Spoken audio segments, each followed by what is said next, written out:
നമ്മളെല്ലാം ഒരു non governmental organisation എന്നൊക്കെ പറയുന്ന അർത്ഥത്തിൽ ഉദ്ദേശിക്കുന്നതിനേക്കാളും 10 മടങ്ങ് ആക്ടിവിറ്റീസ് നിലവിൽ ചെയ്തു കഴിഞ്ഞ ഒരു ഒരു ഒരു സ്ഥാപനമാണ് അല്ലെങ്കിൽ ഒരു ഓർഗനൈസേഷനാണ് ഷീൻ ഇന്റർനാഷണൽ.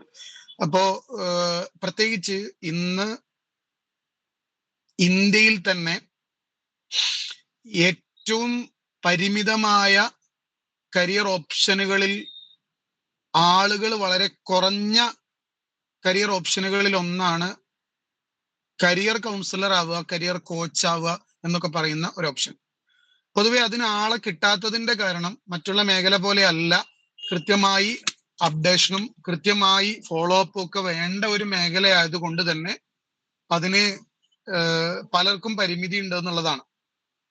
എന്തായാലും ഷീൻ ഇന്റർനാഷണലിന്റെ പ്ലാറ്റ്ഫോമിൽ അങ്ങനെ ഒരു ഉദ്യമത്തിന് തയ്യാറായി വന്ന നിങ്ങൾ എല്ലാവരെയും അഭിനന്ദിക്കാൻ ഞാൻ സമയം ഉപയോഗപ്പെടുത്തുകയാണ്. അതോടൊപ്പം മറ്റു പദ്ധതികളെ പോലെ അതിലുപരി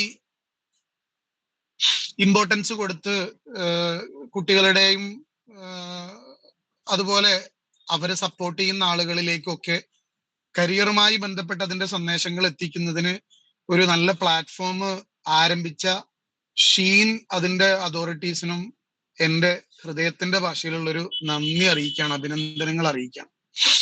ഇനി കാര്യത്തിലേക്ക് കടക്കാം. ഞാൻ വിശദമായി സംസാരിക്കാൻ നമ്മളുടെ സമയം ഓൺലൈൻ പ്ലാറ്റ്ഫോം അനുവദിക്കുന്നില്ല എന്നത് സത്യമാണ്.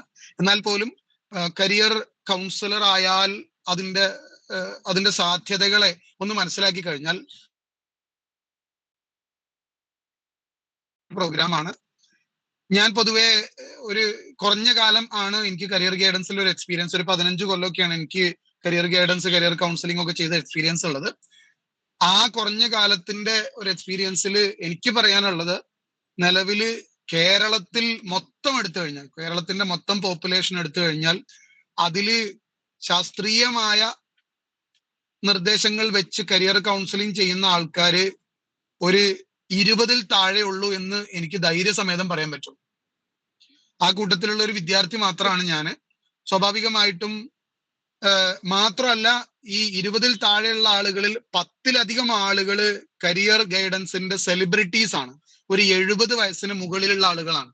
ഇവരൊന്നും പൊതുവെ വിദ്യാർത്ഥികൾക്കും രക്ഷിതാക്കൾക്കും അവരുടെ ഭാവി തീരുമാനമെടുക്കുന്നതിലേക്ക് ഒരു ഗൈഡൻസിന് വേണ്ടിയിട്ടോ സപ്പോർട്ടിന് വേണ്ടിയിട്ടോ ഇവരെ ആരും കിട്ടൂല.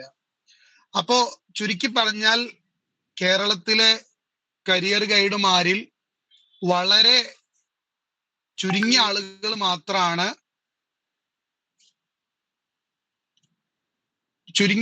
മാത്രമാണ് നമുക്ക് കരിയർ കൗൺസിലർ എന്നുള്ള രൂപത്തിലുള്ള സർവീസിലേക്ക് അവൈലബിൾ ആയിട്ടുള്ളൂ.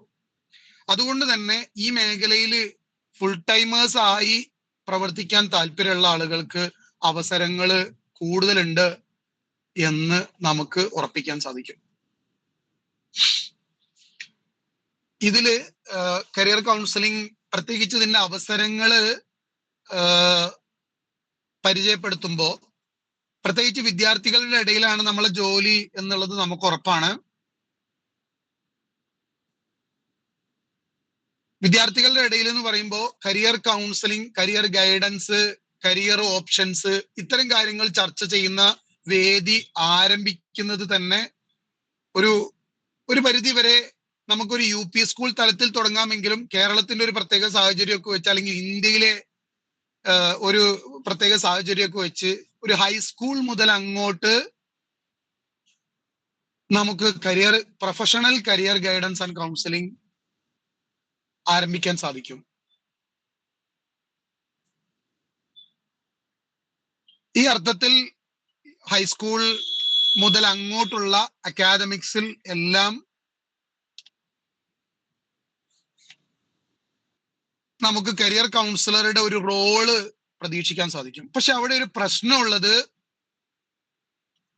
നമുക്ക് പൊതുവെ ഇത്തരം സർവീസുകൾ സ്കൂൾ തലത്തിലോ കോളേജ് തലത്തിലോ നമുക്ക് കൃത്യമായി ഉപയോഗിക്കാൻ ഒരു പ്ലാറ്റ്ഫോം ഇല്ല എന്നുള്ളതാണ്. പ്രത്യേകിച്ച് സ്കൂളുകളിൽ അധ്യാപകരുടെ പോസ്റ്റ് ഉള്ള പോലെ പെർമനന്റ് ആയിട്ടുള്ള ഒരു കരിയർ കൗൺസിലറുടെ പോസ്റ്റോ അതല്ലെങ്കിൽ ഇതുപോലെ ഒരു കരിയർ ഗൈഡിന്റെ പോസ്റ്റോ കരിയർ എക്സ്പേർട്ടിന്റെ പോസ്റ്റോ ഒന്നും സ്കൂൾ കോളേജ് തലത്തിൽ യൂണിവേഴ്സിറ്റി തലത്തിൽ പോലും ഇല്ല എന്നുള്ളതാണ്. അതുകൊണ്ട് തന്നെ ഇതിന്റെ ഒരു പെർമനന്റ് പോസ്റ്റിലേക്ക് എക്സ്പെക്ട് ചെയ്യുന്ന ആളുകളും ഈ പറഞ്ഞ കരിയർ കോച്ച് എന്ന് പറയുന്ന അവസ്ഥയിൽ തുടരാൻ ഒരുപക്ഷെ പറ്റണമെന്നില്ല. എന്നാൽ സ്വതന്ത്രമായി പ്രവർത്തിക്കാനോ അതല്ലെങ്കിൽ പ്രൈവറ്റ് ആയിട്ടുള്ള മേഖലകളിൽ ഇതിന്റെ തൊഴിൽ സാധ്യതയോ അന്വേഷിക്കുന്ന ആളുകൾക്ക് ധാരാളം അവസരം ഉണ്ട് എന്നുള്ളതാണ് ഇതിൽ പറയാനുള്ളത്. പ്രത്യേകിച്ച് ഹൈസ്കൂൾ തലത്തിൽ കരിയർ ഗൈഡുമാരുടെ സർവീസുകൾ പൊതുവെ ഗവൺമെന്റ് സ്കൂളുകളിലൊന്നും അത്ര കാര്യമായി ഉപയോഗപ്പെടുത്താറില്ല. എന്നാൽ ഹയർ സെക്കൻഡറി തലത്തിൽ നമുക്ക് ധാരാളമായിട്ട് പ്രത്യേകിച്ച് ഗവൺമെന്റ് എയ്ഡഡ് സ്ഥാപനങ്ങളിൽ career guidance and counselling cell എന്ന് പറയുന്ന ഒരു സെല്ല് പ്രവർത്തിക്കുന്നുണ്ട്. ആ സെല്ലിന് കീഴിൽ നിരന്തരമായിട്ടുള്ള കരിയർ ആക്ടിവിറ്റീസ് നടത്തണം എന്ന് നിർദ്ദേശമുണ്ട്. പക്ഷെ ഒരു പോരായ്മ, നിരന്തരം ഇത്തരം പ്രോഗ്രാമുകൾ കോർഡിനേറ്റ് ചെയ്യാനും ഇത്തരം പ്രോഗ്രാമുകൾ അതിന്റെ യഥാർത്ഥ അർത്ഥത്തിൽ നടത്തണമെങ്കിലും അതിന്റെ മുഴുവൻ സമയ ഒരു അധ്യാപകൻ ഇൻചാർജ് ഉള്ള ഒരാൾ വേണം എന്നുള്ളതാണ്.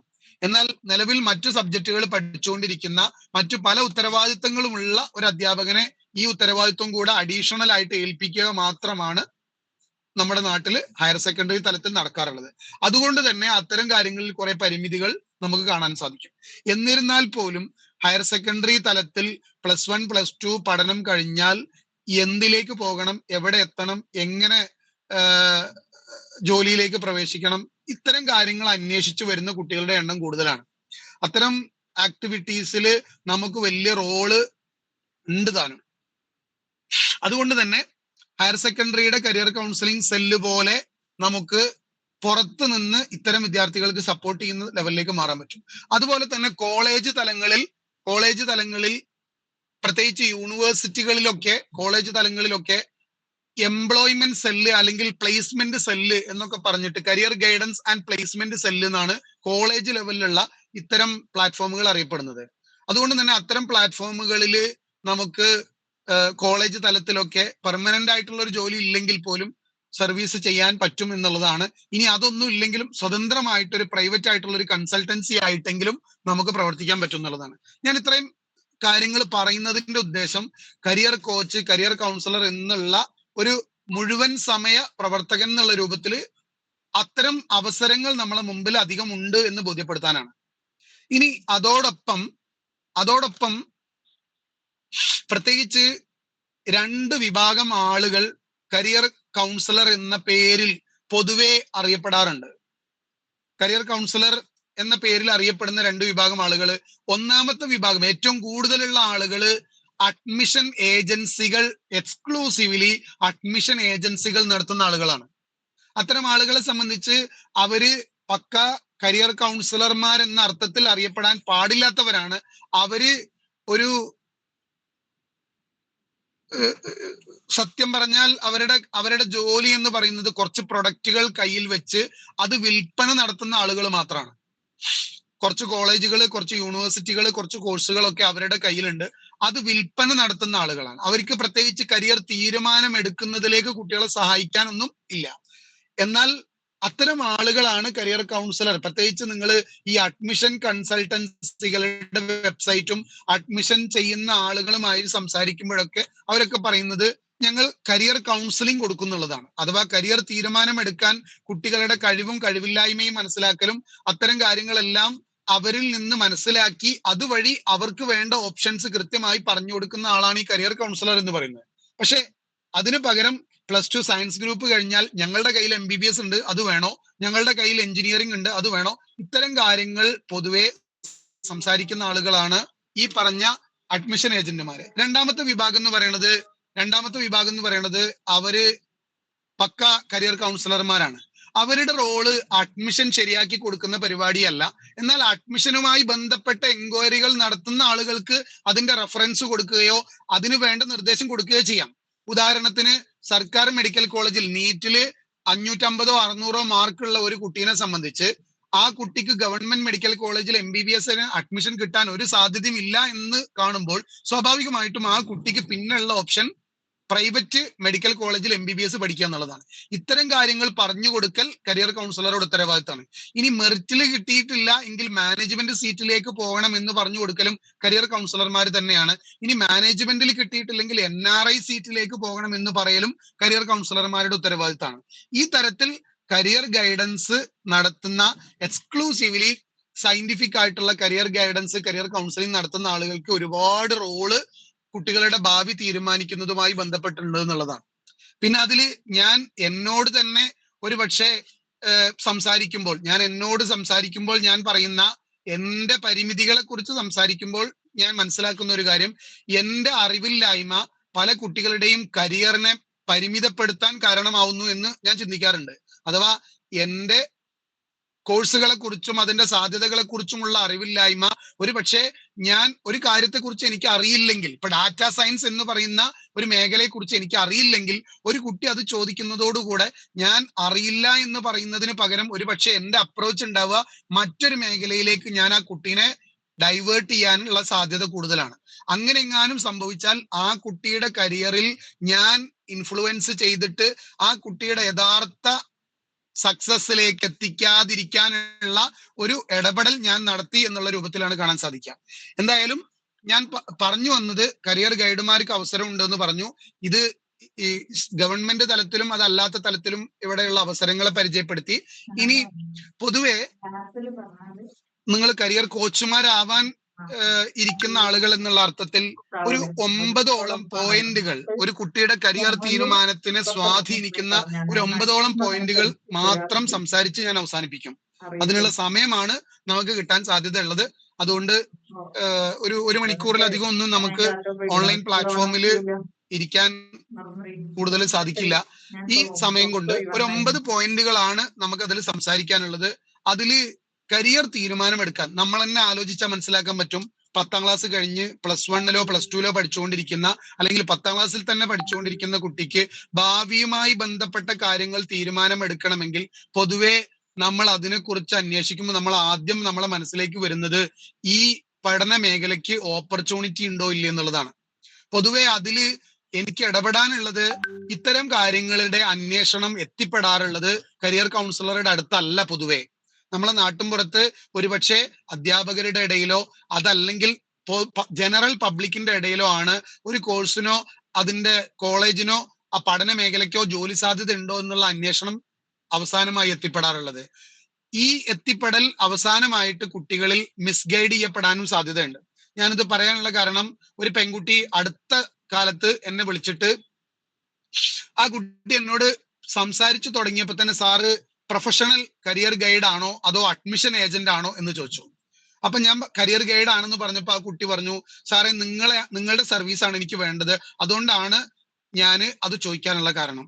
പിന്നെ ആ കുട്ടി എന്നോട് പറഞ്ഞു, സാർ ഞാൻ എന്റെ ഡിപ്രഷന്റെ ചികിത്സ കഴിഞ്ഞിരിക്കുകയാണ്, ഞാൻ ഒരു സിവിയർ ഡിപ്രഷൻ വന്ന് ഒരു സൂയിസൈഡൽ അറ്റംപ്റ്റ് ഒക്കെ കഴിഞ്ഞിരിക്കുകയാണ് ഞാൻ, അതിന്റെ ചികിത്സയൊക്കെ കഴിഞ്ഞിട്ട് 1 വർഷത്തോളം ഞാൻ അതിന്റെ ചികിത്സയിലായിരുന്നു.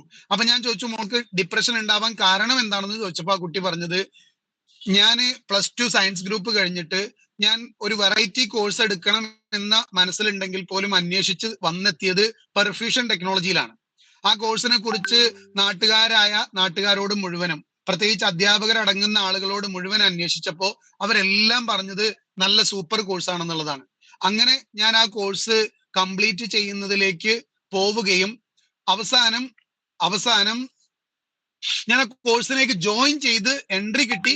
കുറച്ച് സമയം കഴിഞ്ഞ് ഞാൻ കോളേജിൽ നിന്ന് ലീവ് എടുത്ത്, അതല്ലെങ്കിൽ ലീവ് കിട്ടിയ സമയത്ത് വീട്ടിലെത്തിയ സമയത്ത് എന്നോട് സൂപ്പർ കോഴ്സാണ് എന്ന് പറഞ്ഞ അതേ മനുഷ്യന്മാര് പിന്നീട് ആ കോഴ്സിന് ഒരു സ്കോപ്പും ഇല്ല, ഓപ്പർച്യൂണിറ്റി ഇല്ല എന്ന് പറയണ്ടായി.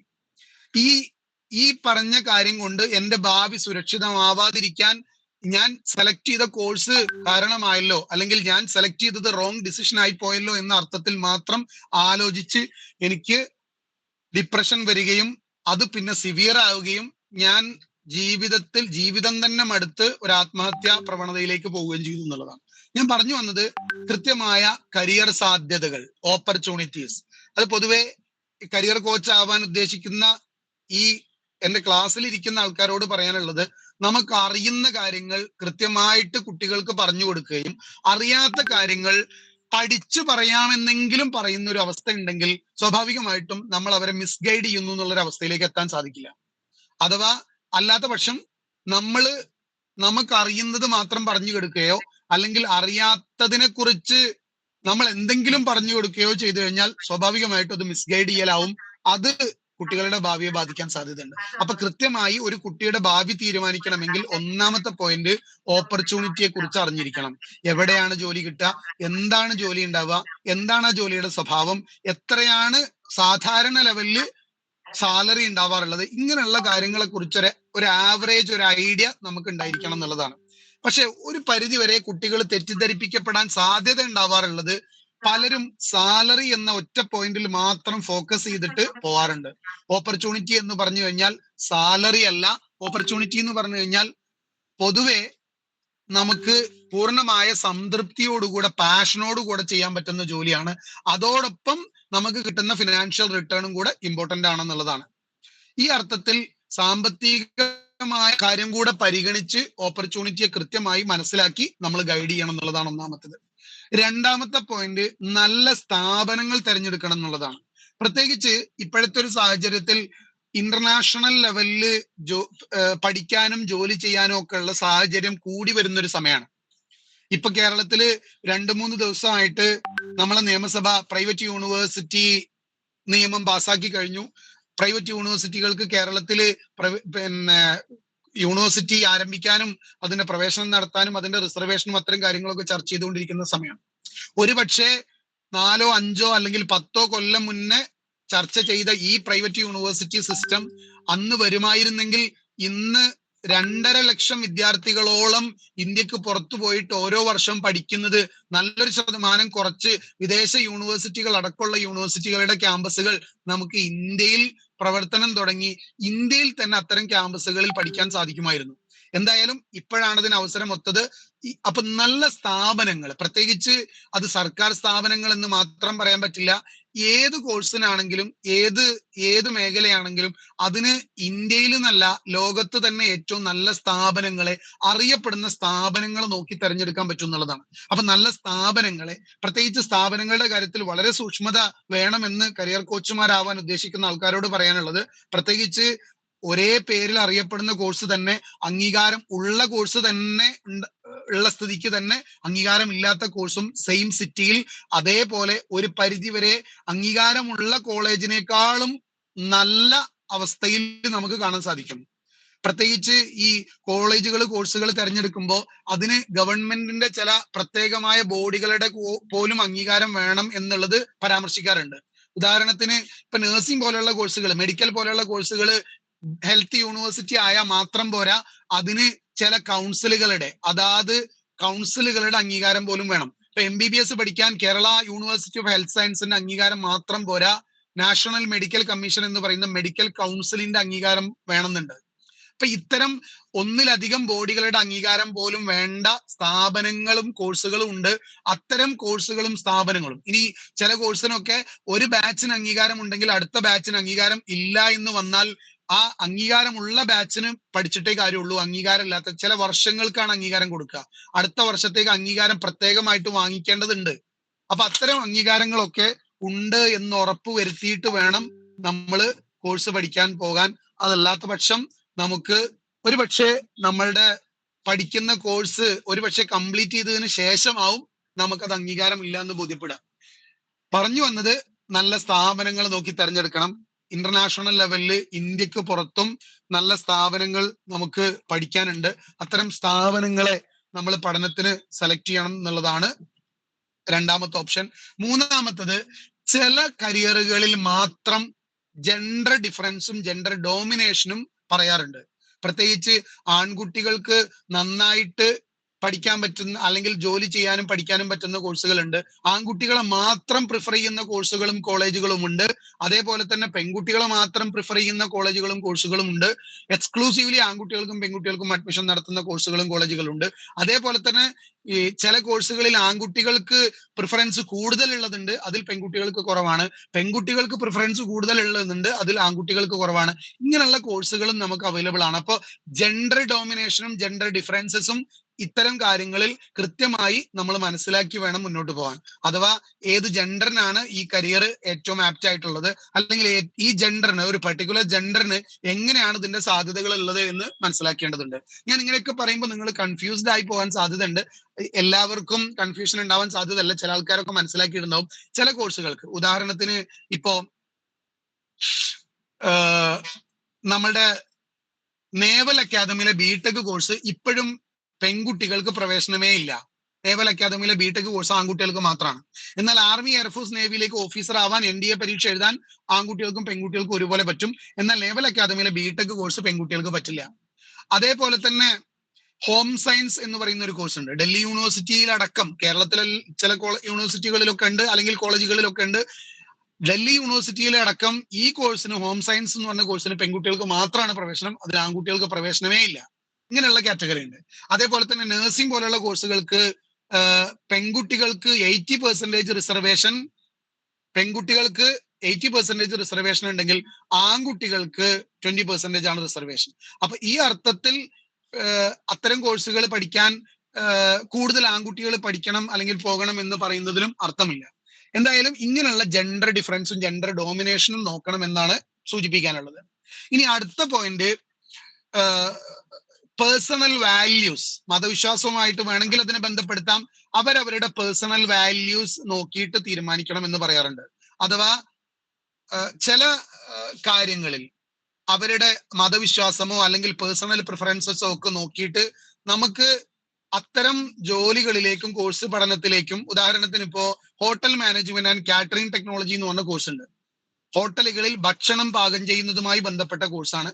ആ കോഴ്സിന്റെ പഠനത്തിൽ നമ്മൾ ഇന്ത്യയിലുള്ള എല്ലാ യൂണിവേഴ്സിറ്റികളുടെ സിലബസിലും മദ്യവും അതുമായി ബന്ധപ്പെട്ട കുക്കിംഗ് വരുന്നുണ്ട് എന്നുള്ളതാണ്. പ്രത്യേകിച്ച് വിദേശ ചൈനീസ് ഫുഡ് പോലെയുള്ള ഫുഡുകളൊക്കെ പ്രിപ്പയർ ചെയ്യുമ്പോൾ അതിൽ മദ്യത്തിന്റെ അംശം ചേർത്തിട്ട് കുക്ക് ചെയ്യുന്ന ഒരു സിസ്റ്റം ഉണ്ട് എന്നുള്ളതാണ്.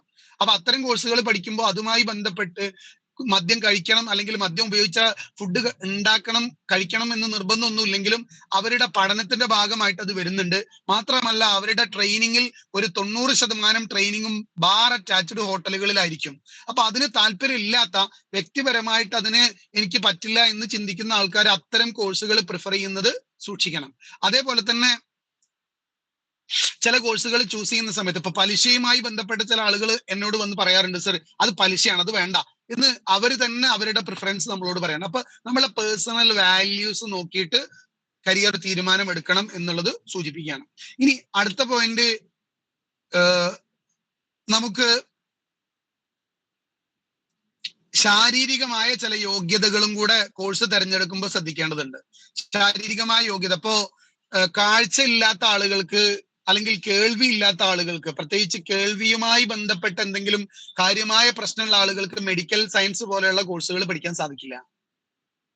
കേൾവി പ്രശ്നമുള്ള ആളുകൾക്ക് മെഡിക്കൽ സയൻസ് പോലെയുള്ള, കാഴ്ചയ്ക്ക് പ്രശ്നമാണെങ്കിൽ പോലും പഠിക്കാൻ പറ്റും, എന്നാൽ കേൾവി പ്രശ്നമുള്ള ആളുകൾക്ക് മെഡിക്കൽ സയൻസ് പോലെയുള്ള കോഴ്സുകൾ പഠിക്കാൻ പരിമിതിയുണ്ട്. ഇങ്ങനെ ശാരീരികമായ യോഗ്യതകൾ നോക്കിയിട്ട് പോകേണ്ട മേഖലകൾ കൃത്യമായി ശാരീരികമായ യോഗ്യത ഉണ്ടോ ഇല്ലയെന്ന് ഉറപ്പുവരുത്തിയിട്ട് വേണം പോകാൻ. ഉദാഹരണത്തിന് ഇപ്പൊ പിന്നെ ഡിഫൻസ് മിനിസ്ട്രിയുടെ കീഴിൽ, പ്രത്യേകിച്ച് ആർമി, എയർഫോഴ്സ്, നേവി പോലുള്ള ജോലികളിലേക്കൊക്കെ പ്രിഫർ ചെയ്യുന്ന ആളുകളെ സംബന്ധിച്ച് അതില് കൃത്യമായ ശാരീരികമായ യോഗ്യതകൾ പരിഗണിച്ചിട്ടാണ് റിക്രൂട്ട്മെന്റ് നടക്കാറുള്ളത്. അത്തരം റിക്രൂട്ട്മെന്റിലേക്ക് പോകുന്ന ആളുകൾക്ക് നിർബന്ധമായിട്ടും ശാരീരികമായ യോഗ്യത നിർബന്ധമാണ്. അത്തരം കാര്യങ്ങൾ നോക്കിയിട്ട് മാത്രമാണ് നമുക്ക് കുട്ടികളെ ഗൈഡ് ചെയ്യാൻ പോലും സാധിക്കുകയുള്ളൂ. ആ അർത്ഥത്തിൽ ശാരീരികമായ യോഗ്യത കുട്ടികളുടെ കരിയർ തീരുമാനത്തിന് ഇമ്പോർട്ടന്റ് ആണ്. ഒറ്റ മിനിറ്റ്.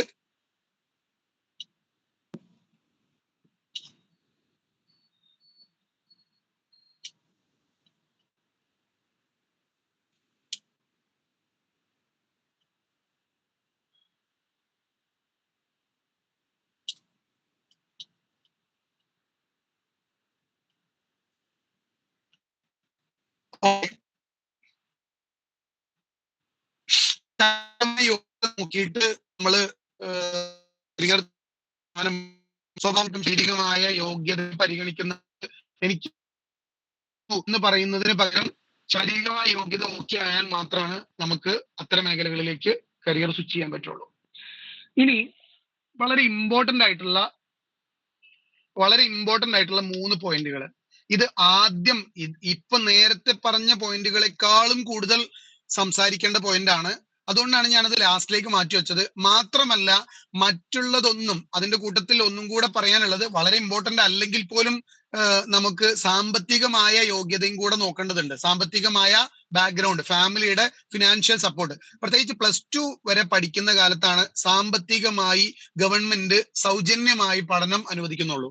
അതിനുശേഷമുള്ള ഓരോ സമയത്തും സാമ്പത്തികമായ റെസ്പോൺസിബിലിറ്റീസ് പാരന്റ്സ് വഹിക്കേണ്ടതുണ്ട്. അപ്പൊ സ്വാഭാവികമായിട്ട് ഒരു കോഴ്സ് തിരഞ്ഞെടുക്കുമ്പോൾ സാമ്പത്തികമായ പശ്ചാത്തലം നമ്മളെ കുടുംബത്തിന് നമുക്കത് സപ്പോർട്ട് ചെയ്യാൻ പറ്റുമോ? ഞാൻ നേരത്തെ പറഞ്ഞല്ലോ, MBBS എന്ന് പറയുന്ന കോഴ്സ് നമുക്കൊക്കെ പരിചയമുള്ള, എല്ലാവർക്കും അറിയുന്ന കോഴ്സ്.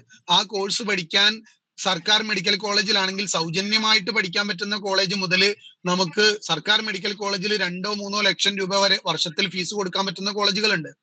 എന്നാൽ അതിനു പകരം ഒരു പ്രൈവറ്റ് കോളേജിലാണ് MBBS പഠിക്കുന്നതെങ്കിൽ ഒരു കൊല്ലത്തിന് 12 ലക്ഷം രൂപയാണ് ഇന്ത്യയിൽ ഫീസ്.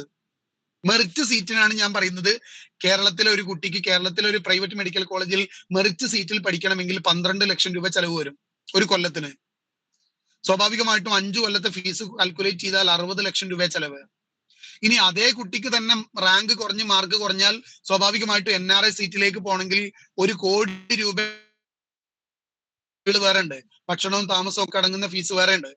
അപ്പൊ സ്വാഭാവികമായിട്ടും ഈ 60 ലക്ഷം 1 കോടി രൂപയൊക്കെ ചെലവാക്കാൻ സാമ്പത്തികമായിട്ട് വിദ്യാർത്ഥികൾക്ക് സപ്പോർട്ട് ചെയ്യാൻ കുടുംബത്തിന് പറ്റുമോ എന്നുള്ളത് കൃത്യമായി നോക്കിയിട്ട് വേണം നമ്മൾ കരിയർ ഡിസിഷൻ എടുക്കാൻ. അതല്ലെങ്കിൽ പിന്നെ സ്വാഭാവികമായിട്ടും കുട്ടികളുടെ കാര്യത്തിൽ ഒരു പ്ലാൻ ബി സെലക്ട് ചെയ്യാൻ ഞങ്ങൾ പൊതുവെ സജസ്റ്റ് ചെയ്യാറുണ്ട്. അഥവാ MBBS ആണ് പ്ലാൻ എ എങ്കിൽ ഒരു പ്ലാൻ ബി പൊതുവെ കുട്ടികൾക്ക് എന്തെങ്കിലും കാരണവശാൽ നമ്മളുടെ പ്ലാൻ എ സക്സസ്ഫുൾ ആയിട്ടില്ലെങ്കിൽ ഒരു പ്ലാൻ ബിയിലൂടെ നമ്മളുടെ കരിയർ സെറ്റ് ചെയ്യണമെന്ന് പൊതുവെ നമ്മൾ സജസ്റ്റ് ചെയ്യാറുണ്ട്. ഇനി പ്രധാനപ്പെട്ട 3 പോയിന്റ് കൂടെ പറഞ്ഞ് ഞാൻ അവസാനിപ്പിക്കാം. ഒന്നാമത്തത്, നമുക്ക് കരിയർ തീരുമാനം എടുക്കുന്നതിലേക്ക് ഞാൻ നേരത്തെ പറഞ്ഞ പോയിന്റുകളെ കമ്പയർ ചെയ്യുമ്പോൾ അതിനേക്കാൾ പ്രാധാന്യമുള്ള 3 പോയിന്റുകളാണ്. അതിൽ ഒന്നാമത്തേത് കുട്ടികളുടെ കഴിവ് മനസ്സിലാക്കി, കുട്ടികളുടെ പാഷൻ മനസ്സിലാക്കി, കുട്ടികളുടെ ഉള്ളിലുള്ള കപ്പാസിറ്റിയെ മനസ്സിലാക്കി കരിയർ തീരുമാനിക്കണം എന്നുള്ളതാണ്. ഈ കപ്പാസിറ്റിയെ, ഈ പൊട്ടൻഷ്യലിനെ, ഈ പാഷനെ വിളിക്കുന്ന പേരാണ് ആപ്റ്റിറ്റ്യൂഡ്. ആപ്റ്റിറ്റ്യൂഡ് എന്ന് പറയുന്നത് നമ്മളുടെ ഉള്ളിലുള്ള കഴിവുകളാണ്. നമ്മളുടെ ശരീരത്തിനുള്ളിൽ, നമ്മളുടെ തലയുടെ ഉള്ളിൽ എന്തെങ്കിലും ഒരു അസുഖമോ അല്ലെങ്കിൽ എന്തെങ്കിലും ഒരു പ്രശ്നമോ ഉണ്ടെങ്കിൽ അത് കണ്ടെത്താൻ നമുക്ക് ലാബുകൾ ഉണ്ട്, അതേപോലെ തന്നെ സ്കാൻ സെന്ററുകൾ ഉണ്ട്, ഇങ്ങനെയുള്ള സംവിധാനങ്ങളൊക്കെ ഉണ്ട്. എന്നാൽ നമ്മുടെ ഉള്ളിലുള്ള കഴിവുകളെ തിരിച്ചറിയാൻ ഇത്തരം സ്കാൻ സെന്ററുകളിലോ ലാബുകളിലോ സാധ്യമാവില്ല. ഇത്തരം കാര്യങ്ങൾ തിരിച്ചറിയാൻ, നമ്മളെ കഴിവ് പൊട്ടൻഷ്യലിനെ, നമ്മളുടെ കപ്പാസിറ്റിയെ തിരിച്ചറിയാൻ ശാസ്ത്രീയമായി നമ്മൾ പറയുന്ന പേരാണ് ആപ്റ്റിറ്റ്യൂഡ് ടെസ്റ്റ്. ശാസ്ത്രീയമായി വേണം നമുക്ക് കുട്ടികളുടെ കഴിവുകളെ കണ്ടെത്താൻ, കുട്ടികളുടെ കഴിവില്ലായ്മയെ കണ്ടെത്താൻ, കുട്ടികളുടെ പൊട്ടൻഷ്യലിനെ, കുട്ടികളുടെ പാഷനെ കണ്ടെത്താൻ ആപ്റ്റിറ്റ്യൂഡ് ടെസ്റ്റുകളുണ്ട്. ഒരു കാര്യം എന്റെ ക്ലാസ്സിൽ ഇരിക്കുന്ന മുഴുവൻ ആളുകളും മനസ്സിലാക്കേണ്ടത്, യൂട്യൂബിൽ കയറിയിട്ട് ആപ്റ്റിറ്റ്യൂഡ് ടെസ്റ്റിനെ കുറിച്ച് വീഡിയോ കാണാൻ പറ്റും. അതേപോലെ തന്നെ നമ്മൾ ഇന്റർനെറ്റിൽ കയറി കഴിഞ്ഞാൽ ഓൺലൈൻ ആപ്റ്റിറ്റ്യൂഡ് ടെസ്റ്റ് എന്ന് പറഞ്ഞു കഴിഞ്ഞാൽ 1000 ആപ്റ്റിറ്റ്യൂഡ് ടെസ്റ്റുകൾ ഉണ്ടാവും. ഇതെല്ലാം ശാസ്ത്രീയമാണ് എന്ന് നമുക്ക് ഗ്യാരണ്ടി പറയാൻ പറ്റില്ല. കാരണം ഒരു ടെസ്റ്റ് ശാസ്ത്രീയമാവണമെങ്കിൽ ആ ടെസ്റ്റിനെ മനഃശാസ്ത്രത്തിൽ പറയുന്നത്, ഇതിൽ സൈക്കോളജി ബാക്ക്ഗ്രൗണ്ട് ആരെങ്കിലും ഒക്കെ ഉണ്ടെങ്കിൽ ഈ ക്ലാസ്സിൽ ഇരിക്കുന്നുണ്ടെങ്കിൽ അവർക്ക് അറിയാൻ പറ്റും, സ്റ്റാൻഡേർഡൈസേഷൻ എന്ന് പറയുന്ന ഒരു പ്രോസസ് ഉണ്ട്. ഒരു ടെസ്റ്റിനെ സ്റ്റാൻഡേർഡൈസ് ചെയ്താൽ മാത്രമാണ് ആ ടെസ്റ്റ് വാല്യൂ ഉള്ളതായിട്ട് അല്ലെങ്കിൽ റെലവന്റ് ആയിട്ട് നമുക്കത് ഉപയോഗിക്കാൻ പറ്റുക. ഒരു നിശ്ചിത സംഖ്യ വിദ്യാർത്ഥികളുടെ ഇടയിൽ, ഒരു കോമൺ ഗ്രൂപ്പിന്റെ ഇടയിൽ ഏജ് ഗ്രൂപ്പും ക്ലാസ് ഗ്രൂപ്പും ഒക്കെ നോക്കിയിട്ട് അതിന്റെ മാനദണ്ഡങ്ങൾ നിശ്ചയിച്ച് കൃത്യമായ ടെസ്റ്റുകൾ നടത്തിയിട്ട് ആ ടെസ്റ്റിന്റെ വാല്യൂ, ഒരു ആവറേജ് വാല്യൂ നിശ്ചയിച്ചിട്ട് ആ വാല്യൂവിനനുസരിച്ച് കുട്ടികൾക്ക് ടെസ്റ്റുകൾ കണ്ടക്ട് ചെയ്യുന്നതിനെയാണ്, അത്തരം ടെസ്റ്റുകൾ അഡ്മിനിസ്ട്രേഷൻ ചെയ്യുന്ന അല്ലെങ്കിൽ ആ ടെസ്റ്റുകൾ കണ്ടെത്തുന്നതിനെയാണ് സ്റ്റാൻഡേർഡൈസ് ചെയ്യുക എന്ന് പറയുന്ന പ്രോസസ്സിലൂടെ വരുന്നത്. അപ്പൊ ഇത്തരം സ്റ്റാൻഡേർഡൈസ് ചെയ്ത ടെസ്റ്റുകൾ ഉപയോഗിച്ചിട്ടാണ് അഭിരുചി നിർണ്ണയിക്കാൻ പറ്റുള്ളൂ. അഭിരുചി നിർണ്ണയത്തിൽ ഒരുപാട് വേരിയബിൾസ് അതിൽ ചർച്ച ചെയ്യാനുണ്ട്. നമ്മളെ സമയത്തിന്റെ പരിമിതി കൊണ്ട് ചുരുക്കി പറയാം. ഒന്ന്, കുട്ടികളുടെ communication skill, verbal communication skill okay ആണോ എന്ന് അറിയാൻ അതിൽ വെർബൽ ആപ്റ്റിറ്റ്യൂഡ് ചെക്ക് ചെയ്യപ്പെടുന്നുണ്ട്. അതേപോലെ തന്നെ ന്യൂമറിക്കൽ, അതല്ലെങ്കിൽ നിങ്ങളുടെ മെന്റൽ എബിലിറ്റി ഒക്കെ ചെക്ക് ചെയ്യാൻ വേണ്ടിയിട്ടുള്ള മാത്തമെറ്റിക്കൽ ന്യൂമറിക്കൽ എബിലിറ്റി ആപ്റ്റിറ്റ്യൂഡ് തിരിച്ചറിയാനുള്ള ടെസ്റ്റ് അതിലുണ്ട്. അതേപോലെ തന്നെ റിപ്പയറിംഗുമായിട്ട് ബന്ധപ്പെട്ട് ഈ മെഷീൻസും അതുമായി ബന്ധപ്പെട്ട് ഇടപഴകാനുള്ള സ്കില്ല് ചെക്ക് ചെയ്യുന്ന മെക്കാനിക്കൽ ആപ്റ്റിറ്റ്യൂഡ് എന്ന് പറഞ്ഞ ടെസ്റ്റ് പൊതുവെ എല്ലാ ആപ്റ്റിറ്റ്യൂഡ് ടെസ്റ്റുകളിലും സയന്റിഫിക് ആയിട്ടുള്ള ടെസ്റ്റുകളിൽ കാണാൻ സാധിക്കും. അതേപോലെ തന്നെ ക്രിയേറ്റിവിറ്റി, വരയ്ക്കാനും ഡിസൈനിങ്ങിനും ഒക്കെ കഴിവൊക്കെ ചെക്ക് ചെയ്യാൻ വേണ്ടിയിട്ടുള്ള ക്രിയേറ്റിവിറ്റി ചെക്ക് ചെയ്യാൻ പറ്റുന്ന പെർസെപ്ച്വൽ ആപ്റ്റിറ്റ്യൂഡ് അല്ലെങ്കിൽ സ്പേസ് റിലേഷൻ എന്ന് പറയുന്ന ആപ്റ്റിറ്റ്യൂഡിന്റെ വേരിയബിൾ നമുക്ക് കാണാൻ സാധിക്കും. അതേപോലെ തന്നെ ലിംഗ്വിസ്റ്റിക് സ്കില്ല് ചെക്ക് ചെയ്യാൻ പറ്റുന്ന, ലാംഗ്വേജ് സ്കില്ല് ചെക്ക് ചെയ്യാൻ പറ്റുന്ന, ലിംഗ്വിസ്റ്റിക് സ്കില്ല് നമ്മളുടെ എത്ര ഉണ്ടെന്ന് അറിയാൻ പറ്റുന്ന ലാംഗ്വേജ് റീസണിങ് ആപ്റ്റിറ്റ്യൂഡ് കാണാൻ പറ്റും. അതേപോലെ തന്നെ നമ്മളുടെ ലിറ്ററേച്ചർ സ്കില്ലൊക്കെ അറിയാൻ പറ്റുന്ന അത്തരം ആപ്റ്റിറ്റ്യൂഡ് വേരിയബിൾസും നമുക്ക് കാണാൻ പറ്റും. ഇങ്ങനെയുള്ള ഈ പറഞ്ഞ ആപ്റ്റിറ്റ്യൂഡ് ടെസ്റ്റിന്റെ വേരിയബിളിന്റെ കോമ്പിനേഷൻ അനുസരിച്ചിട്ടാണ് കുട്ടികൾക്ക് കരിയർ തീരുമാനിക്കാൻ പറ്റുക. അതല്ലാതെ മെക്കാനിക്കൽ ആപ്റ്റിറ്റ്യൂഡ് ഉണ്ടെങ്കിൽ നീ മെക്കാനിക്കൽ എഞ്ചിനീയറിംഗിന് പൊയ്ക്കോ എന്ന് പറയുന്ന രീതിയല്ല അതിലുള്ളത്. കൃത്യമായി ശാസ്ത്രീയമായ ആപ്റ്റിറ്റ്യൂഡ് ടെസ്റ്റ് ചെയ്താൽ പോലും ഒരു കരിയർ എക്സ്പേർട്ടിന്റെ സഹായത്തോടു കൂടെ ഇത് അനലൈസ് ചെയ്ത് ഈ കുട്ടിക്ക് പറ്റുന്ന കോഴ്സുകൾ സജസ്റ്റ് ചെയ്യണം. എന്നാൽ മാത്രമാണ് ആ പ്രോസസ്സ് പൂർണ്ണമാവുകയുള്ളൂ. അപ്പൊ ഒന്നാമത്തത് ഞാൻ നേരത്തെ പറഞ്ഞ പോയിന്റുകളിൽ നിന്നും ഏറ്റവും ഇമ്പോർട്ടന്റ് ആയിട്ടുള്ള പോയിന്റ് ആണ് ആപ്റ്റിറ്റ്യൂഡ് എന്ന് പറയുന്നത്. ഇനി രണ്ടാമത്തത് ഇൻട്രസ്റ്റ് ആണ്. പൊതുവെ ചെറിയ ക്ലാസ്സിലൊക്കെ പഠിക്കുന്ന കാലത്ത് തന്നെ കുട്ടികൾ ഭാവിയിൽ എന്താവണം എന്ന് പറഞ്ഞു തുടങ്ങാറുണ്ട്. എന്നാൽ അതിങ്ങനെ മാറി മാറി മാറി 1-ാം ക്ലാസ്സിൽ നിന്ന് 2-ാം ക്ലാസ്സിലേക്ക് എത്തുമ്പോഴോ, ഈ UP സ്കൂളിൽ നിന്ന് ഹൈസ്കൂളിലേക്ക് എത്തുമ്പോഴോ, ഹൈസ്കൂളിൽ നിന്ന് ഹയർ സെക്കൻഡറിയിലേക്ക് എത്തുമ്പോഴോ ഇവരുടെ താല്പര്യങ്ങൾ ഇങ്ങനെ മാറി മറിഞ്ഞുകൊണ്ടിരിക്കാറുണ്ട്. പ്രത്യേകിച്ച് സാധാരണ രക്ഷിതാക്കൾ കുട്ടികളെ കൂട്ടി എൻ്റെ അടുത്ത് വരുമ്പോൾ, ഓഫീസിലൊക്കെ വരുന്ന സമയത്ത് അവർ സംസാരിക്കുന്നത് കൃത്യമായിട്ട് +2 പഠിക്കുന്ന കുട്ടികൾ പറയുന്ന പോയിന്റുകൾ കൃത്യമായിട്ട് ലൈവായിട്ട് നമുക്ക് കിട്ടാറുണ്ട്. ഇന്ന് ഡോക്ടർ ആണെങ്കിൽ നാളെ എഞ്ചിനീയർ എന്നുള്ള രൂപത്തില് ദൈനംദിനം കരിയർ താല്പര്യങ്ങൾ മാറി മറിയാറുണ്ട്. അപ്പൊ അത്തരം കാര്യങ്ങളിൽ എന്നാൽ പോലും ഒരു ക്ലാരിറ്റി വരുത്താൻ ഈ പറഞ്ഞ ടെസ്റ്റിൽ ഇൻട്രസ്റ്റ് ഇൻവെന്ററി ടെസ്റ്റ് നടത്തിയാൽ, കരിയർ ഇൻട്രസ്റ്റ് ഇൻവെന്ററി എന്നാണ് ടെസ്റ്റിന്റെ പേര്. കരിയർ ഇൻട്രസ്റ്റ് ഇൻവെന്ററി ടെസ്റ്റ് നടത്തി കഴിഞ്ഞാൽ നമുക്ക് കരിയറുമായി ബന്ധപ്പെട്ട അവരുടെ താല്പര്യങ്ങളെ കൃത്യമായിട്ട് ബോധ്യപ്പെടാനാവും. അപ്പൊ ഈ ടെസ്റ്റും നമുക്ക് രണ്ടാമത് ഡിപ്പെൻഡ് ചെയ്യാൻ പറ്റുന്നതാണ്. മൂന്നാമത് നമ്മളെ പേഴ്സണാലിറ്റി ടെസ്റ്റ് ആണ്. ഒരു കുട്ടിയുടെ കരിയർ സ്വിച്ച് ചെയ്യുന്നതിലേക്ക് അവരുടെ പേഴ്സണാലിറ്റിക്ക് വളരെ ഇമ്പോർട്ടന്റ് ആയിട്ടുള്ള റോൾ ഉണ്ട്. അവരുടെ ഇൻട്രോവേർഷനും എക്സ്ട്രോവേർഷനും പറ്റുന്ന, കോമൺലി നമ്മൾ പറയുകയാണെങ്കിൽ ഇൻട്രോവേർട്ട് പേഴ്സണാലിറ്റി ഉള്ള ആളുകൾക്ക് പഠിക്കാൻ പറ്റുന്ന ചെയ്യാൻ പറ്റുന്ന ജോലികളുണ്ട്. എക്സ്ട്രോവേർഷൻ പേഴ്സണാലിറ്റി ഉള്ള ആളുകൾക്ക് ചെയ്യാൻ പറ്റുന്ന ജോലികളുണ്ട്. അതേപോലെ തന്നെ അവർക്ക് പഠിക്കാൻ പറ്റുന്ന കോഴ്സുകളുണ്ട്. ഇങ്ങനെയുള്ള പേഴ്സണാലിറ്റി ടൈപ്പുകൾക്ക് അഥവാ ലീഡർഷിപ്പ് ക്വാളിറ്റി ഉള്ള ആളുകൾക്ക്, പേഴ്സണാലിറ്റിയിൽ ലീഡർഷിപ്പ് ക്വാളിറ്റി ഡോമിനേറ്റ് ചെയ്ത് നിൽക്കുന്ന ആളുകൾക്ക് ചെയ്യാൻ പറ്റുന്ന ജോലിയുണ്ട്, പഠിക്കാൻ പറ്റുന്ന കോഴ്സ് ഉണ്ട്. എന്നാൽ ലീഡർഷിപ്പ് ക്വാളിറ്റി ഇല്ലാത്ത ആളുകൾക്ക് പഠിക്കാൻ പറ്റാത്ത കോഴ്സുകളുണ്ട്, അവർക്ക് ചെയ്യാൻ പറ്റാത്ത ജോലികളുണ്ട്. ഇങ്ങനെ കാറ്റഗറൈസ് ചെയ്ത് അവരുടെ പേഴ്സണാലിറ്റി ടൈപ്പും കൂടെ നോക്കിയിട്ട് തീരുമാനിക്കാൻ പറ്റും.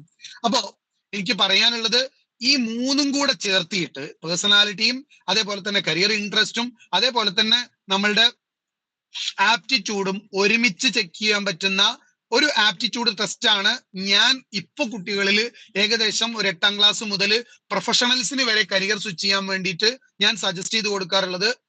എന്റെ കയ്യിലുള്ള ഒരു ടെസ്റ്റ് ഈ പറഞ്ഞ സയന്റിഫിക് ആയിട്ടുള്ള ഈ മൂന്നും കൂടെ ഒരുമിച്ച് ചെയ്യാൻ പറ്റുന്ന ഒരു ടെസ്റ്റ് ഉണ്ട്. ഒരു കാര്യം എന്റെ ക്ലാസ്സിൽ ഇരിക്കുന്ന മുഴുവൻ ആളുകളും മനസ്സിലാക്കുക, ഈ ടെസ്റ്റ് ശാസ്ത്രീയമായി ഡെവലപ്പ് ചെയ്യണമെങ്കിൽ കൃത്യമായി അതിന്റെ എക്സ്പേർട്സ് ദിവസങ്ങളോളം അല്ലെങ്കിൽ മാസങ്ങളോളം, ചിലതൊക്കെ വർഷങ്ങളോളം റിസർച്ച് ചെയ്തിട്ട് കണ്ടെത്തുന്ന കാര്യമായതുകൊണ്ട് സ്വാഭാവികമായിട്ടും ഇതിന്റെ പിന്നിൽ വലിയൊരു അധ്വാനം ബാക്കിയുണ്ട്. അതുകൊണ്ട് തന്നെ ഇത്തരം ടെസ്റ്റ് ശാസ്ത്രീയമായ ടെസ്റ്റ് ആണെങ്കിൽ നിർബന്ധമായിട്ടും അതിന് ചെലവുള്ളത് കൊണ്ട് നമ്മൾ അതിന് കൃത്യമായി പേയ്മെന്റ് നടത്തിയിട്ട് വേണം ചെയ്യാൻ. സൗജന്യമായി കിട്ടുന്നതൊക്കെ ഡാറ്റ കളക്ഷൻ ഉള്ള ഓപ്ഷൻ മാത്രമായിരിക്കാൻ സാധ്യതയുണ്ട്. അതുകൊണ്ട് തന്നെ ആ ശാസ്ത്രീയമായ ടെസ്റ്റിനെ ആശ്രയിച്ച് വേണമെങ്കിൽ നമുക്ക് കരിയർ ഡിസിഷൻ എടുക്കാൻ പറ്റും. അപ്പൊ ഈ മൂന്നും കൂടെ ചേർന്നിട്ട് ചില സ്ഥലങ്ങളിലൊക്കെ ടെസ്റ്റ് നടക്കുമ്പോൾ ആപ്റ്റിറ്റ്യൂഡ് മാത്രം നടത്തുന്ന ഓപ്ഷൻ ഉണ്ട്. എന്നാൽ എന്റെ കയ്യിലുള്ള ഒരു ടെസ്റ്റ് ആപ്റ്റിറ്റ്യൂഡും ഇൻട്രസ്റ്റും പേഴ്സണാലിറ്റിയും കൂടെ ചെക്ക് ചെയ്യാൻ പറ്റുന്ന ഒരു കൺസോളിഡേറ്റ് ചെയ്തിട്ടുള്ള നല്ല ഏകദേശം ഒരു 40-ലധികം പേജുകൾ റിപ്പോർട്ട് കുട്ടികൾക്ക് കിട്ടുന്ന, അതേപോലെ തന്നെ ഏതെങ്കിലും വേരിയബിൾ കുറവുണ്ടെങ്കിൽ അതിനെ ഇംപ്രൂവ് ചെയ്യാനുള്ള സ്ട്രാറ്റജി പോലും മെൻഷൻ ചെയ്യുന്ന ഒരു ഡീറ്റെയിൽ റിപ്പോർട്ട് അടക്കമുള്ള ഇൻഡിവിജ്വൽ ആയിട്ട് ഒരു 20 മിനിറ്റ് 15 മിനിറ്റ് മുതൽ അരമണിക്കൂർ വരെ കൗൺസിലിംഗ് ചെയ്യേണ്ട അങ്ങനെയുള്ള ഒരു ടെസ്റ്റാണ് എന്റെ കയ്യിലുള്ളത്. ഇനി ഞാൻ എന്റെ കയ്യിലുള്ള പ്രൊഡക്റ്റ് മാത്രം ഉള്ളു ലോകത്ത് എന്ന് അവകാശപ്പെടുന്നൊന്നുമില്ല. നിങ്ങൾക്ക് മാർക്കറ്റിൽ സെർച്ച് ചെയ്യാം. പക്ഷെ സെർച്ച് ചെയ്യുമ്പോൾ ശ്രദ്ധിക്കേണ്ട ഒരു കാര്യം, ഇതിന് ശാസ്ത്രീയമായി ഡെവലപ്പ് ചെയ്തതാണോ സ്റ്റാൻഡേർഡൈസ് ചെയ്തതാണോ എന്ന് നോക്കണം. കൃത്യമായ അതിന്റെ മാനുവൽസ് അതുള്ളതാണോ, മാനുവൽ വെച്ചിട്ട് കൃത്യമായി ശാസ്ത്രീയമായി ഡെവലപ്പ് ചെയ്ത് അഡ്മിനിസ്ട്രേഷൻ ചെയ്യാൻ പറ്റുന്നതാണോ എന്ന് ഉറപ്പുവരുത്തിയിട്ട് കുട്ടികളുടെ ഭാവിക്ക് ഇടപെടണം എന്നുള്ളത് ഓർമ്മപ്പെടുത്തുകയാണ്. ഈ കാര്യങ്ങളെല്ലാം നോക്കിയിട്ടാണ് ഒരു കുട്ടിയുടെ ഭാവി തീരുമാനിക്കേണ്ടത്. പൊതുവെ രക്ഷിതാക്കൾക്കും അധ്യാപകർക്കും ഇത്തരം തീരുമാനം എടുക്കുന്നതിൽ വലിയ റോളുണ്ട്. ഞാനിത് പറയാനുള്ള കാരണം, പ്രത്യേകിച്ച് കരിയർ തീരുമാനം എടുക്കുമ്പോൾ കുട്ടികളെ മാത്രം ഫോക്കസ് ചെയ്തിട്ടുള്ള ആക്ടിവിറ്റീസ് ആണ് പൊതുവെ കരിയർ ഗൈഡുമാരുടെ ഇടയിൽ പോലും നടക്കാറുള്ളത്. അവിടെയാണ് ഞാൻ കുറച്ചും കൂടെ വ്യത്യസ്തമായിട്ട് കരിയർ തീരുമാനം എടുക്കുന്നതിന് കുട്ടികളെ പോലെ തന്നെ പാരന്റ്സിനുള്ള ട്രെയിനിങ്, കരിയർ പാരന്റിങ് എന്ന് പറഞ്ഞിട്ടുള്ള പ്രത്യേകമായ സെഷൻ, പൊതുവെ പാരന്റിങ് ക്ലാസ്സുകൾ അഡോളസന്റുമായിട്ട് ബന്ധപ്പെട്ട അഡോളസന്റ് മാനേജ്മെന്റും അത്തരം കാര്യങ്ങളുമായി ബന്ധപ്പെട്ട ക്ലാസ്സുകളാണ് പൊതുവെ പാരന്റ്സിന് കിട്ടാറുള്ളത്. കരിയർ തീരുമാനമെടുക്കാനും ജോബിൽ എക്സലൻസിലേക്ക് എത്താനും ഒരു കുട്ടി ആ കുട്ടിയുടെ പ്രൊഫഷണൽ ലൈഫിൽ എക്സലൻസിലേക്ക് എത്താനും പാരന്റ്സിന് എന്തൊക്കെ റോൾ ഉണ്ട് എന്ന് വിശദീകരിക്കുന്ന ക്ലാസ്സുകൾ ഞാൻ എടുത്തു കൊടുക്കാറുണ്ട്, കരിയർ പാരന്റിങ് എന്ന് പറഞ്ഞ്.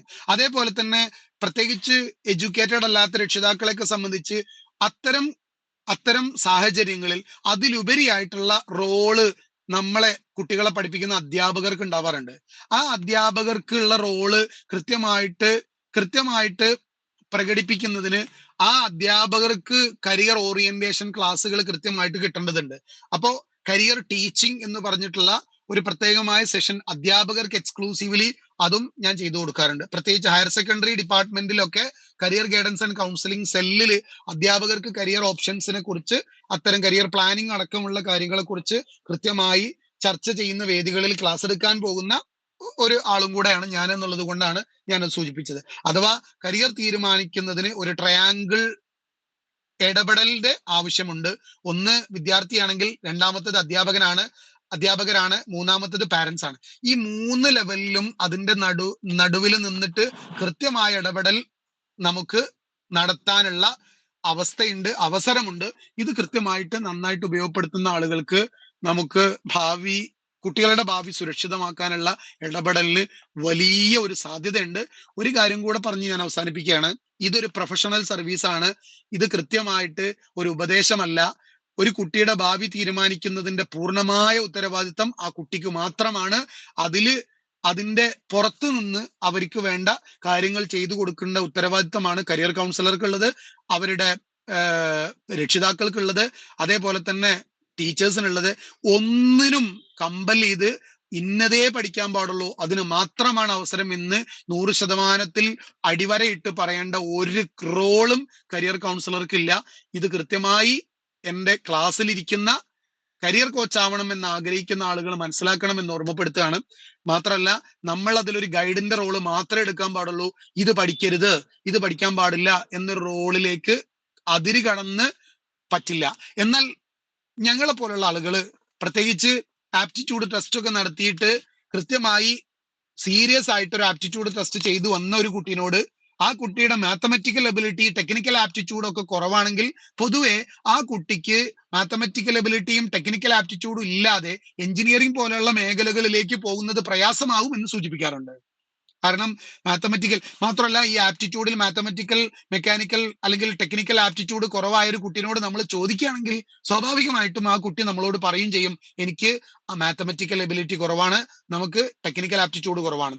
അപ്പൊ സ്വാഭാവികമായിട്ടും അത്തരം കുട്ടികൾ എഞ്ചിനീയറിംഗ് തന്നെ വേണം എന്ന് വാശി പിടിക്കുമ്പോൾ അവരോട് നമ്മൾ കൃത്യമായിട്ട് ഈ ആപ്റ്റിറ്റ്യൂഡിന്റെ ബേസിൽ ഇത് നിങ്ങൾക്ക് ബുദ്ധിമുട്ടാവും എന്ന് പറയാറുണ്ട്. ഇനി പിന്നെയും വാശി പിടിച്ച് ചില രക്ഷിതാക്കൾ പിന്നെയും വാശി പിടിച്ചിട്ട് പറയുന്ന സമയത്ത് നമ്മൾ അതിൽ വലിയ വലിയ കോഴ്സുകൾ സജസ്റ്റ് ചെയ്യുന്നതിന് പകരം അവർക്ക് അവരുടെ ആപ്റ്റിറ്റ്യൂഡിനൊക്കെ കോംപ്രമൈസ് ചെയ്യാൻ പറ്റുന്ന തരത്തിലേക്ക് ചെറിയ ചെറിയ ടെക്നിക്കൽ കോഴ്സുകൾ പറഞ്ഞു കൊടുക്കാനാണ് ശ്രമിക്കാറുള്ളത്. സോ ക്ലാസ്സിൽ ഇരിക്കുന്ന ആളുകൾ നിങ്ങളുടെ അക്കാദമിക്സിൽ എന്താണ് നിങ്ങളുടെ ക്വാളിഫിക്കേഷൻ എന്ന് എനിക്കറിയില്ല. പൊതുവെ കരിയർ ഗൈഡൻസ് ആൻഡ് കൗൺസിലിംഗ് ചെയ്യുന്ന ആളുകളുടെ യോഗ്യതകളെ പറയുന്ന കൂട്ടത്തിൽ 3 അക്കാദമിക് സബ്ജക്റ്റിന്റെ അണ്ടറിലാണ് പൊതുവെ ഈ പറഞ്ഞ കരിയർ ഗൈഡൻസ് ആൻഡ് കൗൺസിലിംഗ് എന്ന് പറയുന്ന ഓപ്ഷൻസ് വരാറുള്ളത്. അതിൽ ഒന്നാമത്തത് എഡ്യൂക്കേഷൻ ആണ്. ബി എഡും എം എഡും ഒക്കെ കഴിഞ്ഞാൽ പഠനവുമായി ബന്ധപ്പെട്ട കാര്യങ്ങൾ, അതിന്റെ തിയറീസ് ഓഫ് കരിയർ ഡെവലപ്മെന്റ് പഠിപ്പിക്കുന്ന ഒരു അക്കാദമിക്സ് എന്ന് പറയുന്നത് എഡ്യൂക്കേഷൻ ആണ്. ഉദാഹരണത്തിന് ബി എഡ് എം എഡ് പോലുള്ള കോഴ്സുകളുടെ ഒക്കെ കരിക്കുലത്തിൽ കരിയർ ഗൈഡൻസും കൗൺസിലിംഗും ഒക്കെ വരുന്നുണ്ട്. പക്ഷെ ഇത് പഠിച്ച ആരും കരിയർ കൗൺസിലറായി വരുന്നില്ല എന്നുള്ളതിന്റെ കാരണം പ്രത്യേകിച്ച് കരിയർ ഡെവലപ്മെന്റ് തിയറി അറിഞ്ഞാൽ മാത്രം പോരാ, കൃത്യമായി അതിന്റെ പ്രാക്ടിക്കൽ കുട്ടികൾക്ക് പഠിക്കാൻ പറ്റുന്ന കോഴ്സുകളെ പറയണം, അതിന്റെ എലിജിബിലിറ്റി പറയണം. മാത്രമല്ല ഇതിൽ ആള് കുറയാനുള്ള കാരണം ഇത് ഡെയിലി അപ്ഡേഷൻ വേണം എന്നുള്ളത് കൊണ്ടാണ്. സോ പറയാനുള്ളത് ഒന്നാമത്തത് എഡ്യൂക്കേഷൻ ആണ്, രണ്ടാമത്തത് സൈക്കോളജി ആണ്. പ്രത്യേകിച്ച് മനഃശാസ്ത്രവുമായി ബന്ധപ്പെട്ടാണ് കരിയർ ഡെവലപ്മെന്റ് ഒക്കെ വരുന്നത് എന്നുള്ളത് കൊണ്ട് കരിയർ ഗൈഡൻസും കൗൺസിലിംഗും ഒക്കെ അടങ്ങുന്ന അക്കാദമിക്സ് പിന്നെ വരുന്നത് സൈക്കോളജിയിലാണ്. സൈക്കോളജി പഠിച്ച ആളുകൾക്കും കരിയർ കൗൺസിലർ മേഖലയിലേക്ക് എത്താനുള്ള പോസിബിലിറ്റി ഉണ്ട്. അവർ തിയറി പഠിക്കുന്നുണ്ട്, പ്രാക്ടിക്കൽ മാത്രം അപ്ഡേറ്റ് ചെയ്താൽ മതി. മൂന്നാമത്തത് സോഷ്യൽ വർക്ക് ആണ്. സോഷ്യൽ വർക്കിലും ഈ കൗൺസിലിംഗും ഡെവലപ്മെന്റ്സും ഒക്കെ വരുന്നത് കൊണ്ട് അതിലും നമുക്ക് നല്ല റോൾ ഉണ്ട്. സോഷ്യൽ വർക്ക് പഠിച്ച ആളുകൾക്കും ഈ പറഞ്ഞ കരിയർ കൗൺസിലർ അങ്ങനെയുള്ള ലെവലിലേക്ക് വരാൻ പറ്റും. ഇനി ഡിഗ്രി കഴിഞ്ഞ ആളുകൾക്ക് ഇന്ന് ഇന്ത്യയിൽ PG ലെവലിൽ കരിയർ ഗൈഡൻസ് കൊടുക്കുന്ന ഒറ്റ യൂണിവേഴ്സിറ്റി ഉള്ളൂ. ആ യൂണിവേഴ്സിറ്റിയുടെ പേര് ഭാരതിയാർ യൂണിവേഴ്സിറ്റി എന്നാണ്. തമിഴ്നാട്ടിലെ സ്റ്റേറ്റ് യൂണിവേഴ്സിറ്റിയാണ്. അവിടെ നമുക്ക് വേണമെങ്കിൽ MA career guidance and counselling എന്ന് പറഞ്ഞ കോഴ്സ് ഉണ്ട്. അവിടെയും ഞാനൊരു കാര്യം അടിവരായിട്ട് പറയുന്നു, ഈ കോഴ്സ് പഠിച്ചാലും കോഴ്സുകളെ കുറിച്ചും അതിന്റെ സാധ്യതകളെ കുറിച്ചും ഒക്കെ കൃത്യമായിട്ട് മനസ്സിലാക്കാൻ ആ കോഴ്സ് പഠിച്ചാലും പറ്റില്ല. അതിന് ഞങ്ങളെ പോലുള്ള ആളുകളോ അല്ലെങ്കിൽ അതുപോലെ കരിയർ ഗൈഡൻസ് ചെയ്യുന്ന ആരുടെയെങ്കിലും കീഴിൽ കൃത്യമായ പ്രാക്ടിക്കൽ ട്രെയിനിങ് കിട്ടിയാൽ മാത്രമേ പറ്റുള്ളൂ. അതിൽ ഞാനിത് പറയാനുള്ള കാരണം ആ കോഴ്സിന്റെ കണ്ടന്റിലും കരിയർ ഡെവലപ്മെന്റ് തിയറീസ് മാത്രമാണുള്ളത്. അതല്ലാതെ പിന്നെ അതിന്റെ പ്രാക്ടിക്കൽ സെഷൻസ് ഒന്നും അതിൽ വരുന്നില്ല. ഇനി പിന്നെ കരിയർ കൗൺസിലർ ആവാനുള്ള ചെറിയ ചെറിയ കോഴ്സുകൾ ഉള്ളത്, ഒന്ന് പല സ്ഥലങ്ങളിലും ഈ ജാമിയ മില്ലിയ ഇസ്ലാമിയ പോലുള്ള university diploma PG diploma career guidance and counselling പോലുള്ളത് കൊടുക്കുന്നുണ്ട്. അതേപോലെ തന്നെ നമ്മുടെ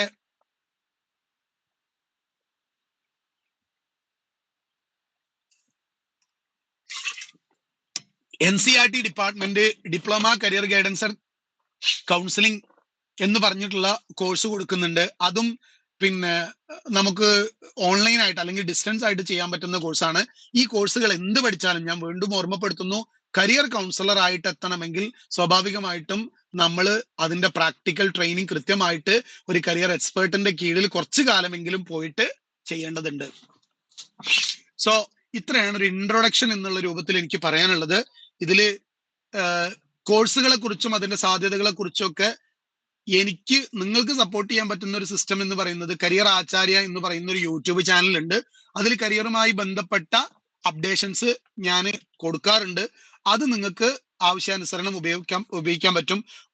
സാധാരണ ഞാൻ കുട്ടികളോട് പറയാറുള്ള പോലെ തന്നെ ഡെയിലി അപ്ഡേഷൻ ഇങ്ങനെ കാത്തിരിക്കേണ്ടതില്ല. ഞാൻ എൻ്റെ കയ്യിൽ കിട്ടുന്ന വിവരങ്ങളെല്ലാം യൂട്യൂബിൽ എൻ്റെ സാഹചര്യത്തിനനുസരിച്ച്, പൊതുവേ ഞാൻ ക്ലാസ് എടുക്കാനാണ് കൂടുതൽ പോകാറുള്ളത്. അപ്പൊ ക്ലാസ്സുകളിലൊക്കെ ആണെങ്കിൽ ചിലപ്പോൾ വീഡിയോ ഒക്കെ വരാൻ സാധ്യത അപ്പൊ ബുദ്ധിമുട്ടാവും. എന്തായാലും കരിയറുമായി ബന്ധപ്പെട്ട അപ്ഡേഷൻസ് എൻ്റെ യൂട്യൂബ് ചാനലിൽ ഞാൻ കൃത്യമായിട്ട് ഇടാറുണ്ട്. ഇതാണ് ഒന്നാമത്തത്. ഇനി യൂട്യൂബിൽ കയറിയാൽ തന്നെ എൻ്റെ ഫോൺ നമ്പർ കിട്ടും. അല്ലെങ്കിൽ എൻ്റെ ഫോൺ നമ്പർ 9895847144. ഇതാണ് എൻ്റെ പേഴ്സണൽ നമ്പർ. എടുക്കുന്ന നമ്പറാണ്. ഫോൺ ചെയ്താൽ എടുക്കും. ഞാനത് ഉപയോഗപ്പെടുത്താറുണ്ട്. അതിൽ വിളിക്കുന്ന ആളുകൾക്ക് കരിയർ ഗൈഡൻസിന്റെ ഓപ്ഷൻസ് പറഞ്ഞു കൊടുക്കാറുണ്ട്. നേരിട്ട് കാണാനാണെങ്കിൽ ഞാൻ പെരിന്തൽമണ്ണ എനിക്കൊരു ഓഫീസ് ഉണ്ട്. അവിടെയാണ് ഞാൻ എൻ്റെ ക്ലാസ്സുകൾ ഇല്ലെങ്കിൽ പിന്നെ ഉണ്ടാവാറുള്ളത് പെരിന്തൽമണ്ണയാണ്. മുൻകൂട്ടി വിളിച്ച് ഉറപ്പുവരുത്തി ഞാൻ ഉണ്ടെന്ന് ഉറപ്പുവരുത്തിയിട്ട് വേണം വരാന്. അതല്ലാതെ പെരിന്തൽമണ്ണ എത്തിയിട്ട് സാർ ഞാൻ അവിടെ ഉണ്ട് എന്ന് പറഞ്ഞു കഴിഞ്ഞാൽ ഞാൻ ചിലപ്പോൾ വേറെ എവിടെയെങ്കിലും ക്ലാസ്സിലായിരിക്കും.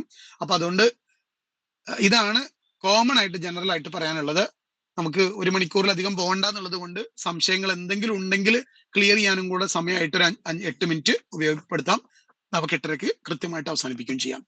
സംശയങ്ങൾ എന്തെങ്കിലും ഉണ്ടെങ്കിൽ ചോദിച്ചാൽ പറയാം, അല്ലെങ്കിൽ അവസാനിപ്പിക്കാം.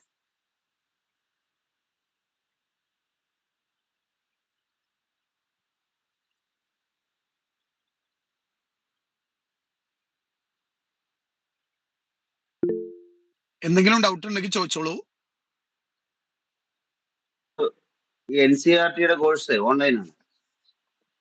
അത് ഡിസ്റ്റൻസ് കോഴ്സ് ആണ്. അതിലൊരു 10 ദിവസത്തെ ട്രെയിനിങ് ബാംഗ്ലൂരിൽ പോയി ചെയ്യണം എന്നുള്ളൊരു നിയമം ഉണ്ട് എന്നുള്ളതാണ് എന്റെ അറിവ്. അതിന്റെ വെബ്സൈറ്റ് അഡ്രസ്സോ വേറെ എന്തെങ്കിലും ഉണ്ടോ സാറിന് അറിയാം? ഒന്ന് എനിക്ക് വാട്സപ്പ് ചെയ്ത് കഴിഞ്ഞാൽ ഞാൻ അയച്ചു തരാം. 9895847144 അല്ലേ?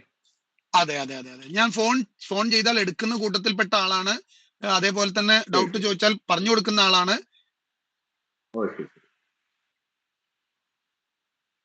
അപ്പോ സൈക്കോമെട്രിക് ടെസ്റ്റിനെ കുറിച്ചും ആപ്റ്റിറ്റ്യൂഡ് ടെസ്റ്റിനെ കുറിച്ചും ഒന്ന് പറയാമോ? ഈ മാനസികമായ സ്റ്റാറ്റസ് ചെക്ക് ചെയ്യാൻ വേണ്ടി നടത്തുന്ന പരീക്ഷകളെ പൊതുവെ വിളിക്കുന്ന പേരാണ് സൈക്കോമെട്രിക് ടെസ്റ്റുകളെ. അഥവാ ഞാൻ എന്റെ ജോലിയിൽ സംതൃപ്തനാണോ അല്ലേന്നറിയാൻ എന്റെ ബ്ലഡ് ടെസ്റ്റ് ചെയ്താൽ പറ്റില്ല, എന്റെ പിന്നെ ഹൃദയം സ്കാൻ ചെയ്താൽ പറ്റില്ല, എന്റെ തലച്ചോറ് സ്കാൻ ചെയ്താൽ പറ്റില്ല. അപ്പൊ എന്റെ മാനസിക നിലയാണ് ഈ സംതൃപ്തി എന്ന് പറയുന്നത്. ഇനി ഞാൻ എന്റെ ജോലിയിൽ മാത്രമല്ല, ഞാൻ എന്റെ ജീവിതത്തിൽ സംതൃപ്തനാണോ ഇല്ലെന്ന് അറിയണമെങ്കിൽ സ്വാഭാവികമായിട്ടും അതെന്റെ മാനസിക നിലയാണ്. അത് വേറെ ഒന്നും ടെസ്റ്റ് ചെയ്താൽ കിട്ടില്ല. ഇത്തരം ടെസ്റ്റുകളെ വിളിക്കുന്ന പേരാണ് സൈക്കോമെട്രിക് ടെസ്റ്റുകള്. ഇത്തരം ടെസ്റ്റുകള് ആരോ മൈക്ക് ഓൺ ആണ്, ഒന്നത് ഓഫ് ചെയ്ത് കഴിഞ്ഞാൽ സംസാരം ഇവിടെ കേൾക്കാൻ പറ്റുന്നുണ്ട്. ഓക്കെ, അപ്പോ ഇറ്റ്സ് ഓക്കെ. അപ്പോ സൈക്കോമെട്രിക് ടെസ്റ്റുകൾ എന്ന് വിളിക്കുന്ന മാനസിക നില അളക്കാനുള്ള ടെസ്റ്റുകളെ വിളിക്കുന്ന പേരാണ് സൈക്കോമെട്രിക് ടെസ്റ്റുകൾ. ഈ ടെസ്റ്റുകളിൽ നമ്മുടെ അഭിരുചി അറിയാനുള്ള ടെസ്റ്റിനെ നമ്മൾ ആപ്റ്റിറ്റ്യൂഡ് ടെസ്റ്റ് എന്ന് വിളിക്കും. ഈ നമ്മളെ കഴിവിനെ വിളിക്കുന്ന പേരാണ് ആപ്റ്റിറ്റ്യൂഡ്. പഠിക്കാനും അത്തരം ജോലികളിലേക്കും പോകാനുള്ള കഴിവുകളെ വിളിക്കുന്ന പേരാണ് ആപ്റ്റിറ്റ്യൂഡ്. അപ്പൊ ആപ്റ്റിറ്റ്യൂഡ് ചെക്ക് ചെയ്യാനുള്ള ടെസ്റ്റിനെ വിളിക്കുന്ന പേരാണ് ആപ്റ്റിറ്റ്യൂഡ് ടെസ്റ്റ്. അതേപോലെ തന്നെ നമ്മളെ കരിയറിനെ കുറിച്ചുള്ള താല്പര്യങ്ങൾ മനസ്സിൽ എന്തൊക്കെ ഉണ്ടെന്ന് അറിയാൻ വേണ്ടിയിട്ടുള്ള ടെസ്റ്റാണ് ഇൻട്രസ്റ്റ് ഇൻവെന്ററി അഥവാ കരിയർ ഇൻട്രസ്റ്റ് ഇൻവെന്ററി. അതേപോലെ തന്നെ നമ്മളെ പേഴ്സണാലിറ്റി ടൈപ്പ് അറിയാൻ വേറെ കുറെ പരീക്ഷകളുണ്ട്. അതിൽപ്പെട്ട പേഴ്സണാലിറ്റി ടെസ്റ്റ് നടത്തി കഴിഞ്ഞാൽ, കരിയർ പേഴ്സണാലിറ്റി ടെസ്റ്റ് നടത്തി കഴിഞ്ഞാൽ സ്വാഭാവികമായിട്ടും നമുക്ക് കരിയർ ഡിസിഷൻ എടുക്കാനുള്ള പേഴ്സണാലിറ്റി ടൈപ്പ് തിരിച്ചറിയാൻ പറ്റും. ഇതെല്ലാം ഒറ്റ കോഴ്സ് പഠിക്കാനോ ഒറ്റ ജോലിയിലേക്ക് പോകാനോ വേണ്ടി മാത്രമുള്ളതല്ല. ഇതിന്റെ കോമ്പിനേഷൻ നോക്കിയിട്ടാണ് നമ്മൾ കരിയർ തീരുമാനിക്കുക. അതുകൊണ്ടാണ് ഒരു കരിയർ എക്സ്പേർട്ട് ആണ് ഇത് നോക്കി പറഞ്ഞു തരേണ്ടത്. അല്ലാതെ നമ്മൾ ആപ്റ്റിറ്റ്യൂഡും ഇൻട്രസ്റ്റും പേഴ്സണാലിറ്റി നോക്കിയിട്ട് ടെസ്റ്റ് നടത്തിയിട്ട് ഒരു 40 പേജ് കിട്ടിക്കഴിഞ്ഞാൽ നമുക്കൊരു പെർഫെക്റ്റ് ആയിട്ടുള്ള ഡിസിഷൻ എടുക്കാൻ ഒരിക്കലും പറ്റില്ല. അഥവാ നമ്മൾ ലാബിൽ പോയി ടെസ്റ്റ് നടത്തിയിട്ട്, അതല്ലെങ്കിൽ നമ്മൾ പിന്നെ സ്കാൻ സെന്ററിൽ പോയിട്ട് നമ്മൾ സ്കാനൊക്കെ ചെയ്തിട്ട് നമ്മൾ സ്വയം ചികിത്സിക്കാൻ പറ്റില്ലല്ലോ. അതുപോലെ തന്നെ കൃത്യമായി ഒരു കരിയർ എക്സ്പേർട്ടിന്റെ സഹായത്തോടു കൂടെയാണ് കരിയർ തീരുമാനം എടുക്കാൻ പറ്റുള്ളൂ. ക്ലിയർ ആയി എന്ന് വിചാരിക്കുന്നു. അതെ, പക്ഷെ അങ്ങനെയെങ്കിൽ നമുക്ക് ഒരുവിധം അവലംബിക്കാൻ പറ്റുന്ന ഏതെങ്കിലും സോഫ്റ്റ്വെയറുകളോ അല്ലെങ്കിൽ ടെസ്റ്റുകളോ ഒക്കെ നമുക്കൊന്ന് പറയാൻ പറ്റുമോ? ഒരുപക്ഷെ കരിയർ ഈ ഫീൽഡിലോട്ട് വന്നാല് ഈ ഫീൽഡിലേക്ക് വരുമ്പോ നിങ്ങൾ പേഴ്സണലി പറയുകയാണെങ്കിൽ, ഞാനിപ്പോ ഇതിൽ ഒരു പിന്നെ ഈ ഞാൻ അപ്രോച്ച് ചെയ്യുന്ന ഒരു ടെസ്റ്റ് ഇപ്പോ ഒരു പ്രൈവറ്റ് ആയിട്ടുള്ള IIT-കളിലൊക്കെ പഠിച്ചു വന്ന കുറച്ച് ആളുകൾ ഡെവലപ്പ് ചെയ്ത ഒരു ടെസ്റ്റ് ആണ്.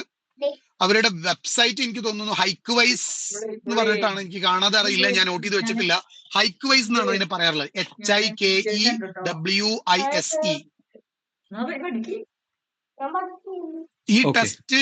ഈ ടെസ്റ്റില് ഞാൻ ആ പ്ലാറ്റ്ഫോമിൽ അവരുടെ കൗൺസിലേഴ്സ് ഡാഷ്ബോർഡിലുള്ള ആളായതുകൊണ്ട് നിങ്ങൾക്ക് ഞാൻ ത്രൂ ആ ടെസ്റ്റ് ചെയ്യുകയാണെങ്കിൽ ഞാൻ തന്നെ അതിന് കൗൺസിലിംഗ് തരും. ഹൈക്വൈസിന് നേരിട്ട് വെബ്സൈറ്റിൽ കയറി ചെയ്തു കഴിഞ്ഞാൽ കുറച്ച് ഒരുപക്ഷെ അവരുടെ ഒഫീഷ്യൽ പബ്ലിഷ് ചെയ്ത ഫീസ് കൊടുക്കേണ്ടി വരും. അതേപോലെ തന്നെ അവരുടെ കൗൺസിലർമാർ ആരാ ഉണ്ടാവുക എന്ന് എനിക്ക് ഗ്യാരണ്ടി പറയാൻ പറ്റില്ല. ഞാനാണെങ്കിൽ ഞാൻ കൗൺസിലിംഗ് ചെയ്യും എന്നുള്ളത് ഗ്യാരണ്ടിയാണ്. വേറെ ആരെങ്കിലും ആണെങ്കിൽ അവരാരാണ് പ്രൊവൈഡ് ചെയ്യാന്ന് എനിക്ക് അറിയില്ല. എത്രയാ സാർ ഫീസ് അല്ലേ?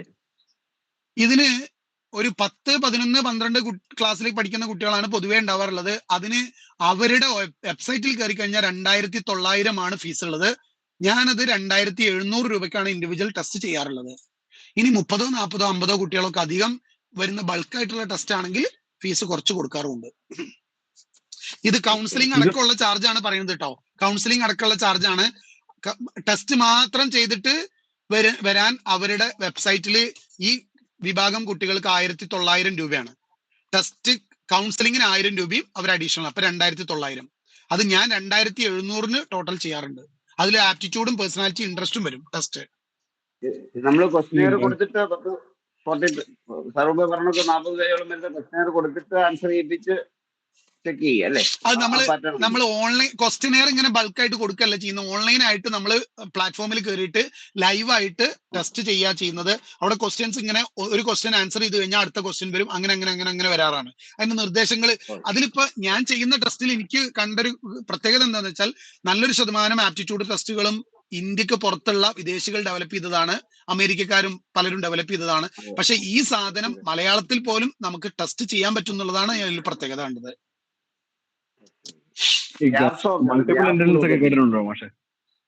മൾട്ടിപ്പിൾ ഇന്റലിജൻസ് ടെസ്റ്റ് നമുക്ക് ഡിപ്പെൻഡ് ചെയ്യാൻ പറ്റുന്ന മറ്റൊരു സൈക്കോമെട്രിയാണ്. അത് ഏതാണെന്ന് നോക്കിയിട്ട് അതിനനുസരിച്ച് ചെയ്തു കഴിഞ്ഞാൽ വേറൊരു, അഥവാ ആപ്റ്റിറ്റ്യൂഡ് വെച്ചിട്ടല്ല, അതൊരു ഇന്റലിജൻസ് വെച്ചിട്ടുള്ളതാണ്. അതിന് വേണമെങ്കിലും ഡിപ്പെൻഡ് ചെയ്യാട്ടോ. ഞാനതിന് വിമർശിച്ച് പറയണമൊന്നുമില്ല. നമ്മളെ ഗുരുതുല്യരായ പലരും മൾട്ടിപ്പിൾ ഇന്റലിജൻസ് ടെസ്റ്റ് വെച്ചിട്ട് അവരുടെ കരിയർ ഡിസിഷൻ എടുക്കാൻ കുട്ടികളെ സഹായിക്കുന്ന പ്രോസസ് ഉണ്ട്. അത് വേറൊരു ഏരിയ ആണ്, അങ്ങനെയും വേണമെങ്കിൽ ചെയ്യാം. പക്ഷെ എനിക്ക് ഈ മൾട്ടിപ്പിൾ ഇന്റലിജൻസിനേക്കാളും കുറച്ചും കൂടെ റെലവൻസ് ആയിട്ട് എനിക്ക് തോന്നിയത്, ഞാനൊരു ചെറിയ 15 കൊല്ലത്തെ എക്സ്പീരിയൻസ് എനിക്ക് അതിലുള്ളൂ. ആ എക്സ്പീരിയൻസിൽ ഞാൻ ഡിപ്പെൻഡ് ചെയ്യാറുള്ളത് ആപ്റ്റിറ്റ്യൂഡിനെയാണ്.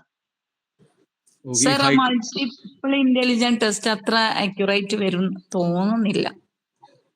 അങ്ങനെ എനിക്കും അത് തോന്നിയത് കൊണ്ടാണ് പിന്നെ ഞാൻ അതിന് ഡിപ്പെൻഡ് ചെയ്യാത്തത്. എന്നാൽ എന്റെ ഗുരുതുല്യരായ പലരും അതിനെ ഡിപ്പെൻഡ് ചെയ്തിട്ട് ഇപ്പോഴും പോകുന്നുണ്ട് എന്നുള്ളത് എനിക്കറിയാം.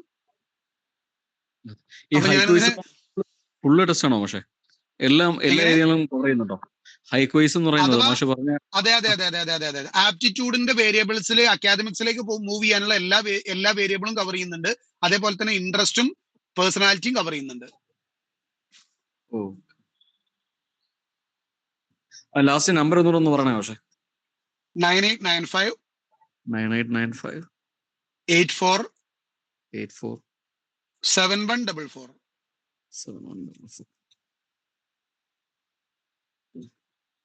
ഓക്കെ മാഷ്. അതിൽ ടൈപ്പ് ചെയ്തിട്ടിട്ടുണ്ട്. ഷീൻ ഇന്റർനാഷണൽ ഐഡിയിൽ നിന്ന് ടൈപ്പ് ചെയ്തിട്ടിട്ടുണ്ട്. അത് ഉപയോഗപ്പെടുത്താൻ പറ്റും. ഇനി നമ്പർ കിട്ടാത്ത ആൾക്കാർ കരിയർ ആചാര്യ എന്ന് പറഞ്ഞ യൂട്യൂബ് ചാനലിൽ കയറി നോക്കിയാൽ ഏത് വീഡിയോ നോക്കുകയാണെങ്കിലും അതിൽ എന്റെ 1 or 2 നമ്പറുകൾ ഉണ്ടാവും. 2 നമ്പറേ എനിക്കുള്ളൂ, 2 നമ്പറും അതിലുണ്ടാവും. പിന്നെ നിങ്ങളൊക്കെ പിന്നെ കരിയർ കോച്ചുമാരാവേണ്ട ആളുകൾ, മെച്യൂരിറ്റി ഉള്ള ആളുകളാണ്. അപ്പൊ അവര് എന്തായാലും നിങ്ങൾ കൃത്യമായി സാഹചര്യങ്ങളൊക്കെ മനസ്സിലാക്കിയിട്ട് വിളിക്കുന്നു വിചാരിക്കുന്നു. വിളിച്ചിട്ട് കിട്ടിയിട്ടില്ലെങ്കിൽ വാട്സപ്പ് ചെയ്താലും മതി. രാത്രി ഒരു 10-11 മണി കഴിഞ്ഞാലൊന്നും ഞാൻ പിന്നെ ഫോൺ എടുക്കില്ല. അപ്പൊ അങ്ങനെയുള്ള കാര്യങ്ങളൊക്കെ മനസ്സിലാക്കിയിട്ട്, അതെന്താ പറയുക, ചില കുട്ടികളൊക്കെ ഒരു 10 മണിക്ക് 11 മണിക്കൊക്കെ വിളിച്ചിട്ട് ഞാൻ +2 കഴിഞ്ഞ് നിൽക്കുകയാണ്, ഇനി എന്താ വേണ്ടതെന്നൊക്കെ ചോദിച്ചിട്ട് വിളിക്കാറുണ്ടായി. അപ്പോ അത്തരം സമയങ്ങളിൽ ഞാൻ ഫോൺ എടുക്കില്ല. അല്ലാത്ത സമയങ്ങളിലൊക്കെ ആണെങ്കിൽ ഫോണിൽ അവൈലബിൾ ആവും. പിന്നെ ഇങ്ങനെയുള്ള ക്ലാസ്സുകളൊക്കെ ഞാൻ എടുക്കാറുണ്ട്. പൊതുവെ ഇൻസ്റ്റിറ്റ്യൂഷനുകൾ, കോളേജുകളിലും യൂണിവേഴ്സിറ്റികളിലും എൻട്രൻസ് കോച്ചിങ് സെന്ററുകളിലും അങ്ങനെയുള്ള സ്ഥലങ്ങളിലൊക്കെ ക്ലാസ് എടുക്കാൻ പോകാറുണ്ട്. അപ്പോ അങ്ങനെയുള്ള വല്ല പർപ്പസും ഉണ്ടെങ്കിൽ നിങ്ങൾക്ക് വിളിക്കാം. ഇൻസ്റ്റിറ്റ്യൂഷന്റെ ഹെഡ്മാരൊക്കെ ഉണ്ടെങ്കിൽ.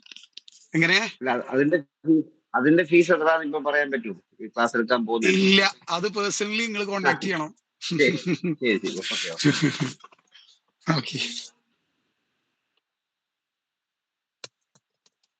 ഓക്കെ, അങ്ങനെയാണെങ്കിൽ അവസാനിപ്പിക്കാം. 8:30 മണിയായി. നമുക്ക് ഇനി എന്തെങ്കിലും ഉണ്ടെങ്കിൽ നിങ്ങൾ ഷീനുമായിട്ട് കോണ്ടാക്ട് ചെയ്തോളൂ. അവിടുന്ന് എന്റെ നമ്പർ കിട്ടും. അല്ലെങ്കിൽ എന്തെങ്കിലും പിന്നെ ആവശ്യങ്ങൾ ഉണ്ടെങ്കിൽ നിങ്ങൾക്ക് ഷീനിന്റെ നെക്സ്റ്റ് ക്ലാസ്സുകൾ, ഒരുപാട് കരിയർ എക്സ്പെർട്സ് ഒക്കെ ക്ലാസ് എടുക്കാനുള്ള ഇനിയും സമയമുണ്ട്. അപ്പൊ അതുകൊണ്ട് അതെല്ലാം ഉപയോഗപ്പെടുത്തുക.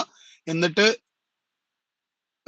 ഒരു ഫുൾ ടൈം കരിയർ ഗൈഡ് എന്നുള്ള രൂപത്തിലേക്കൊക്കെ വരുമ്പോൾ ആ തരത്തിലേക്ക് സ്വിച്ച് ചെയ്യാനുള്ള എല്ലാ ശ്രമവും നടത്തുക. ഇന്നു മുതൽ പണി തുടങ്ങാം. എന്തായാലും ഒരു നല്ല കരിയർ കോച്ചായി വരാൻ നമ്മളുടെ ഷീനിന്റെ പ്ലാറ്റ്ഫോം കാരണമാവട്ടെ എന്ന് പ്രാർത്ഥിക്കുന്നു.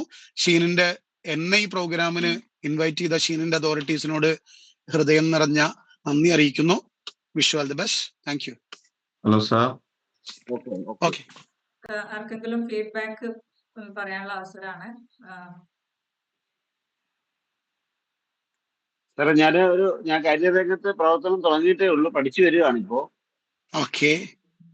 ഇതിന്റെ ബിഗിനിങ്ങിൽ എനിക്ക് ജോയിൻ ചെയ്യാൻ പറ്റിയില്ല, ചില ടെക്നിക്കൽ ഇഷ്യൂസ് ഉണ്ടായിരുന്നു. എന്നാലും സാറിന്റെ ക്ലാസ് വളരെ ഇൻഫോർമേറ്റീവ് ആണ്, വളരെ സമ്മപ്പ് ചെയ്താണ് പറഞ്ഞത്, വളരെ മനോഹരമായിരിക്കുന്നു. ലഭിച്ച ടൈമിനുള്ളിൽ തന്നെ സാറ് പ്രോഗ്രാം പറയാവുന്ന എല്ലാം പറഞ്ഞു. വീണ്ടും ആവശ്യമുണ്ടെങ്കിൽ സാറുമായിട്ട് ബന്ധപ്പെടും, തീർച്ചയായും നമ്പർ ഉണ്ട്. Okay, thank you.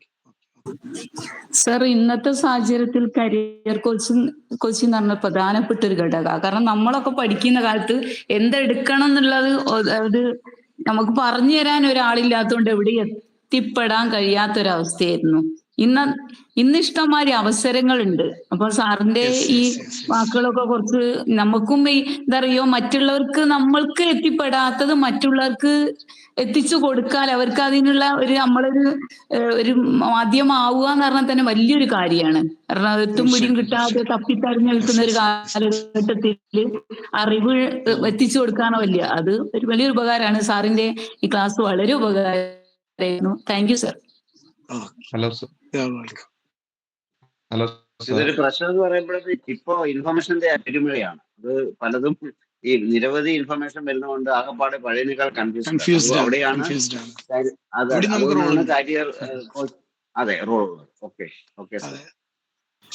സാർ, ഇതിലേ നമ്മള് ഒരുപാട് ഈ സാറ് സൂചിപ്പിച്ച പോലെ തന്നെ ഒരു കോഴ്സിനെ കുറിച്ച് അബദ്ധധാരണയിൽ ചെന്ന് ചാടുന്ന ഒരുപാട് ആളുകൾ, അഥവാ ഈ ഫീൽഡിൽ കള്ളനാണയങ്ങൾ കുറെ ഉണ്ട്.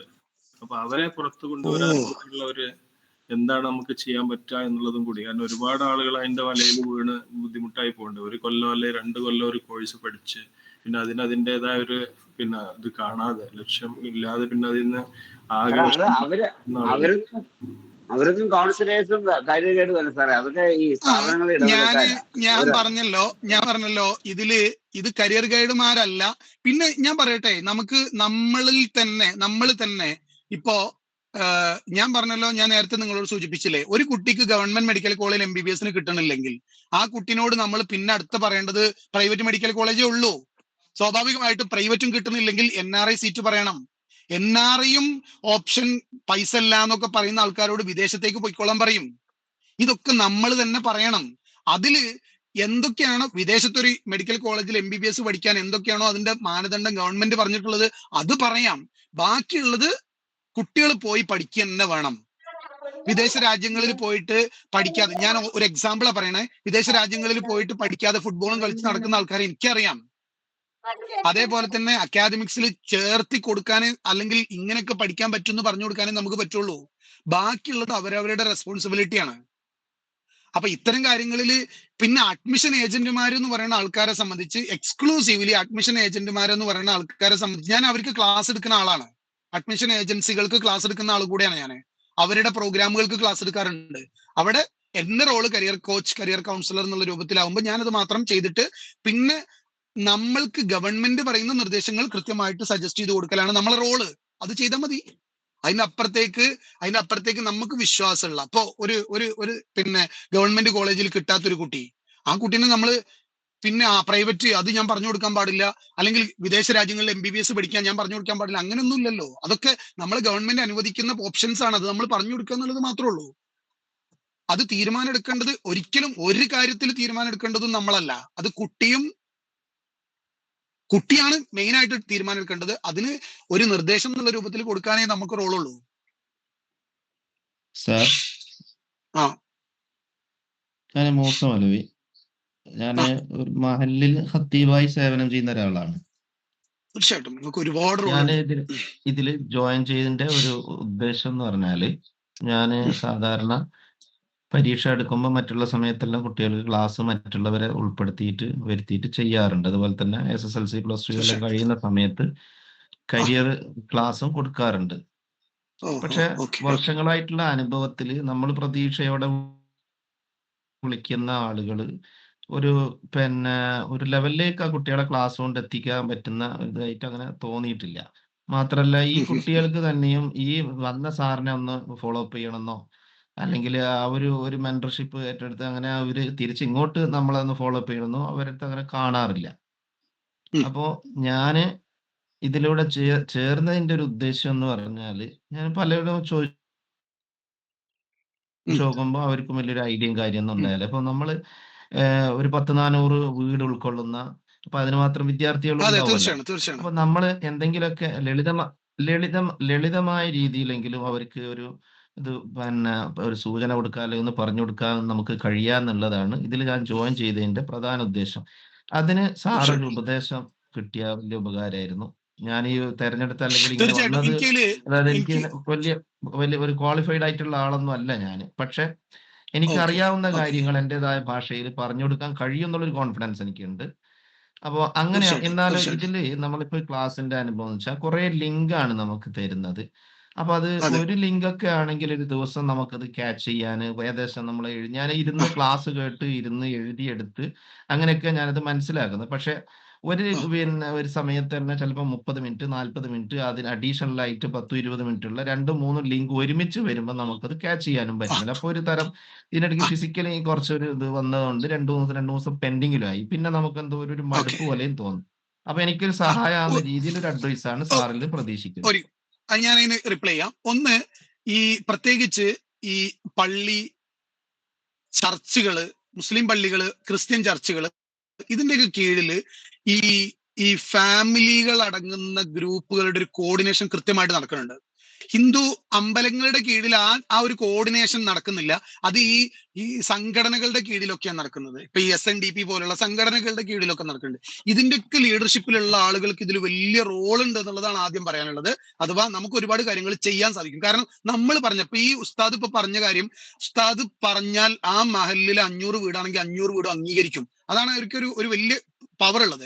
സ്വാഭാവികമായിട്ടും നിങ്ങൾ ആരെയാണ് വിളിച്ചതെന്ന് നിങ്ങൾ പേര് പുറത്ത് പറയേണ്ട കാര്യമല്ല. എനിക്ക് പറയാനുള്ളത്, കൃത്യമായി കരിയർ ഗൈഡൻസ് കൊടുക്കുന്ന ആളുകളാവണം എന്ന് ഉറപ്പില്ല. ഇനി മാത്രമല്ല, ഇന്ന് ലോകത്തെ ഏറ്റവും ബോറൻ ക്ലാസ് ആണ് ഈ കരിയർ ഗൈഡൻസ് എന്ന് പറയുന്നത്. കാരണം എന്താണെന്ന് വെച്ചാൽ ക്ലാസ് എടുക്കുന്ന നമ്മളെ സംബന്ധിച്ച് നമുക്ക് ഈ കോഴ്സുകളെല്ലാം നമുക്ക് വേണ്ടപ്പെട്ടതാ. ഇന്ന് മുമ്പിൽ ഇരിക്കുന്ന കുട്ടികൾക്ക് ചിലപ്പോൾ മെഡിക്കൽ വേണ്ട കുട്ടി എഞ്ചിനീയറിംഗ് പറയുമ്പോൾ സ്വാഭാവികമായിട്ടും ബുദ്ധിമുട്ട് ആ കുട്ടിക്ക് ബോറടിക്കും. അപ്പൊ അത്തരം ആളുകളെ ബോറടിപ്പിക്കാതെ ക്ലാസ് എടുക്കുക എന്ന് പറയുന്നത് വലിയൊരു ടാസ്ക് ആണ്. എന്റെ ഒരു കോൺഫിഡൻസ്, എനിക്കിതൊരു പ്രാന്തായതുകൊണ്ട് ഞാനിതിന് അത്രയും പാഷനായിട്ട്, ബാക്കി മാത്രമല്ല ഞാൻ വേറുള്ള ക്ലാസ്സുകളൊക്കെ എടുക്കുമെങ്കിലും എന്നെ ആരും മറ്റേ ക്ലാസ്സുകൾക്കൊക്കെ വിളിക്കുന്നേക്കാളും കൂടുതൽ കരിയർ ഗൈഡൻസിനെ വിളിക്കാറുള്ളത്. ഞാൻ സൈക്കോളജിയും സോഷ്യൽ വർക്കും ഒക്കെ കഴിഞ്ഞതാ. ഞാൻ അങ്ങനെയുള്ള ഡെവലപ്മെന്റൽ ക്ലാസ്സുകളൊക്കെ എടുക്കാറുണ്ട്. പക്ഷെ പൊതുവെ എന്നെ വിളിക്കാറുള്ളത് കരിയർ ഗൈഡൻസിനാണ്. അത് മര്യാദക്ക് നിങ്ങൾ ഈ പരീക്ഷണാടിസ്ഥാനത്തിൽ തന്നെ നമുക്ക് ഒരു ക്ലാസ് ചെയ്യാം. നമുക്ക് മഹലിൽ എന്നിട്ട് നോക്കിയിട്ട് തീരുമാനിക്കാം എന്നുള്ളതാണ് ഒന്നാമത് പറയാനുള്ളത്. രണ്ടാമത്തെ കാര്യം, ഈ കരിയർ ഗൈഡൻസിന്റെ ഓപ്ഷൻസ് ഇപ്പൊ ഷീൻ എന്ന് പറയുന്ന ഒരു പ്ലാറ്റ്ഫോമിൽ നിങ്ങൾക്ക് ഞങ്ങളെ പോലുള്ള ആളുകൾ ഷീനിനോടുള്ള കമ്മിറ്റ്മെന്റ് ഒക്കെ വെച്ചിട്ട് ഈ ക്ലാസ്സുകൾ എടുത്തു തരുന്ന പോലെ കരിയർ ഗൈഡുമാരായിട്ടുള്ള എല്ലാ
നമ്മളെപ്പോഴും ഇങ്ങനെ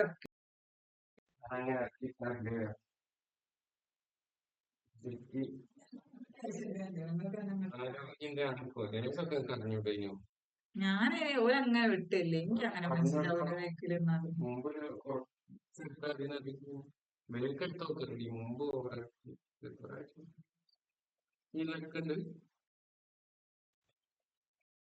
ത് ഇനി അതിന്റെ അപ്പുറത്തേക്കുള്ളത് മാത്രമല്ല, ഇത് പഠിച്ചാൽ തീരാത്തൊരു സാധന. കാരണം ദിവസവും മാറിക്കൊണ്ടിരിക്കുക. ഓരോന്നും എലിജിബിലിറ്റി മാറും, അതിന്റെ ഓരോ കാര്യങ്ങൾ മാറും. ഇപ്പൊ അതാ ബി എഡ് 1 കൊല്ലായിരുന്നു മുമ്പ്, അത് 2 കൊല്ലാക്കി, വീണ്ടും ഇപ്പൊ അത് 1 കൊല്ലാക്കാൻ പോകുന്നു. ഇതിങ്ങനെ ഡെയിലി മാറിക്കൊണ്ടിരിക്കുക. എം.എഡ് 2 കൊല്ലായിരുന്നു, പിന്നെ പണ്ട് 1 കൊല്ലായിരുന്നു, പിന്നെ 2 കൊല്ലാക്കി, പിന്നെ വീണ്ടും 1 കൊല്ലാക്കാൻ പോകുന്നു. മാത്രമല്ല അതിന്റെ എലിജിബിലിറ്റിയിൽ വ്യത്യാസം വരുന്നത് ഇങ്ങനെ മാറിക്കൊണ്ടിരിക്കുക. അപ്പൊ സ്വാഭാവികമായിട്ടും അങ്ങനെയുള്ള കാര്യങ്ങൾ മാറുന്നതിനനുസരിച്ചിട്ട് അതിന്റെ അപ്ഡേഷൻസ് ഒക്കെ ഞാൻ യൂട്യൂബിൽ ഇടാറുണ്ട്, അല്ലെങ്കിൽ എനിക്ക് പറഞ്ഞു തരാനും പറ്റും. നിങ്ങൾ അങ്ങനെയുള്ളത് കുറച്ച് ഇത് നിങ്ങൾ ഒരു നീയത്ത് വെച്ച് തുടങ്ങാന്ന് പറയില്ലേ, അതേപോലെ നിങ്ങൾ തുടങ്ങിക്കോളൂ, ബാക്കി അതിന്റെ ട്രാക്കിൽ കയറിക്കോളും. അതിന് പിന്നെ നിങ്ങൾ ഏത് മഹലിലാണ്, സ്ഥലം ഏതാണ്? ഞാൻ കണ്ണൂർ ജില്ലയിലാണ്. കണ്ണൂർ ജില്ലയിലാണ്. അപ്പൊ അതിന്റെ ഞാനിപ്പോ ഇവിടെ മലപ്പുറം, പാലക്കാട്, കോഴിക്കോട് ജില്ല വരെയൊക്കെ ഞാൻ പ്രോഗ്രാമുകൾക്ക് സ്ഥിരമായിട്ട് വരാറുണ്ട്. കണ്ണൂർ ജില്ലയിൽ ഇപ്പൊ ഇതേപോലെ എന്തെങ്കിലുമൊക്കെ സ്പെഷ്യൽ പ്രോഗ്രാമുകളൊക്കെ ഉണ്ടെങ്കിൽ വിളിച്ചാലാണ് വരാറുള്ളത്. അപ്പൊ അങ്ങനെ പ്രോഗ്രാം ഉണ്ടെങ്കിൽ, ഇനി വേറെ വല്ല പ്രോഗ്രാമുകളൊക്കെ ഉണ്ടെങ്കിൽ അതിനോട് കണക്ട് ചെയ്തിട്ട് വേണമെങ്കിലും നമുക്ക് ആലോചിക്കാം. നിങ്ങൾ എന്തായാലും തീരുമാനം എടുത്തോളൂ, പിന്നിലേക്ക് പോണ്ട, നമുക്ക് ആലോചിക്കാം, സപ്പോർട്ട് ചെയ്യാം. സപ്പോർട്ട് ഉണ്ടായാൽ മതി. തീർച്ചയായിട്ടും. സർ സംശയം, ഈ നഴ്സിംഗിന് സ്റ്റേറ്റ് കൗൺസിലിന്റെ അംഗീകാരം ഉണ്ടെങ്കിൽ INCന്റെ അംഗീകാരം ഇല്ലെങ്കിൽ ഗൾഫിലൊന്നും ജോലി ചെയ്യാൻ പറ്റൂല? ഈ ഒരു രാജ്യത്തിനെയാണ് പുറം രാജ്യങ്ങൾ കൺസിഡർ ചെയ്യുക. അപ്പൊ സ്വാഭാവികമായിട്ടും ഇപ്പൊ സ്റ്റേറ്റ് കൗൺസിലിന്റെ അംഗീകാരം ഉണ്ടെങ്കിൽ, പ്രത്യേകിച്ച് കേരളത്തിലൊക്കെ ആണെങ്കിൽ സ്റ്റേറ്റ് കൗൺസിലിന്റെ അംഗീകാരം ഉണ്ടെങ്കിൽ അതിന് INC ഉണ്ടാവാനുള്ള സാധ്യത കൂടുതലാണ്, ഉണ്ടാവും. കർണാടക സ്റ്റേറ്റിലാണ്. പക്ഷെ കർണാടകയിലൊക്കെ ആകുമ്പോഴുള്ള പ്രശ്നം എന്താണെന്ന് വെച്ചാൽ, ഒരു പെട്ടിക്കടയുടെ മുകളില് അപ്സ്റ്റെയറിൽ കൊണ്ടുപോയിട്ടും നഴ്സിംഗ് കോളേജ് തുടങ്ങുന്ന ഒരു സിസ്റ്റം അവിടെ പലതും ഉണ്ട്. കേരളത്തിലാണെങ്കിൽ പക്ക ഹോസ്പിറ്റൽ അറ്റാച്ച്ഡ് ആയിട്ട് പാരാമെഡിക്കൽ കോളേജുകൾ തുടങ്ങാൻ പാടുള്ളൂ എന്ന് നിയമമുണ്ട്. കർണാടകയിൽ അങ്ങനെയല്ല, ഹോസ്പിറ്റൽ വേറെ എവിടേക്കെങ്കിലും പോയാലും മതി. അപ്പൊ അതുകൊണ്ട് അങ്ങനെ ഒരു പരിമിതി ഉണ്ട്. അപ്പൊ കോളേജുകളിലേക്ക് അഡ്മിഷൻ എടുക്കുമ്പോൾ ഒന്ന് ശ്രദ്ധിച്ചാൽ, കുട്ടികളോട് പറഞ്ഞു കൊടുക്കുമ്പോഴൊന്ന് ശ്രദ്ധിച്ചാൽ നന്നായിരിക്കും. മെഡിക്കൽ കോളേജുകളോ അല്ലെങ്കിൽ ഹോസ്പിറ്റൽ അറ്റാച്ച്ഡ് ആയിട്ടുള്ള സ്ഥാപനത്തിൽ പഠിക്കാൻ പറയാം കുട്ടികളോട്, അല്ലാത്തതിന് പോണ്ടെന്ന് പറയാം. ചിലപ്പോ ഫീസ് 1-2 ലക്ഷം രൂപയ്ക്ക് ലാഭം കിട്ടും. പക്ഷെ ഇങ്ങനെയുള്ള കുറെ പ്രശ്നങ്ങളുണ്ട്. അംഗീകാരം വേണ്ടത് ഇല്ലാതായാൽ പ്രശ്നം തന്നെയാണ് കേട്ടോ. എന്തായാലും ഇപ്പൊ 15 മിനിറ്റ് പിന്നെയായി. അപ്പൊ അതുകൊണ്ട് ഇനി നിർത്താലേ? ഓക്കെ സാർ, സാറിന്റെ കോണ്ടാക്ട് നമ്പർ തന്നിട്ടുണ്ട്. അപ്പൊ കൂടുതൽ കാര്യങ്ങൾ സാറുമായിട്ട് നിങ്ങൾക്ക് ഡിസ്കസ് ചെയ്യാവുന്നതാണ്. 1 മണിക്കൂറിലേറെ സാറ് നമ്മളോടൊപ്പം ഇവിടെ ഒരു ജനറൽ കരിയർ എന്ന ടോപ്പിക്കിൽ ചർച്ച ചെയ്യാനുണ്ടായിരുന്നു. സാറിന് ഷീൻ ഇന്റർനാഷണലിന്റെ പേരിൽ പ്രത്യേകം നന്ദി അറിയിക്കുകയാണ്. അതേപോലെ ഈ ഒരു സെഷനിലേക്ക് ജോയിൻ ചെയ്ത എല്ലാവർക്കും നന്ദി അറിയിക്കുന്നു. Thank you. Good night. Okay.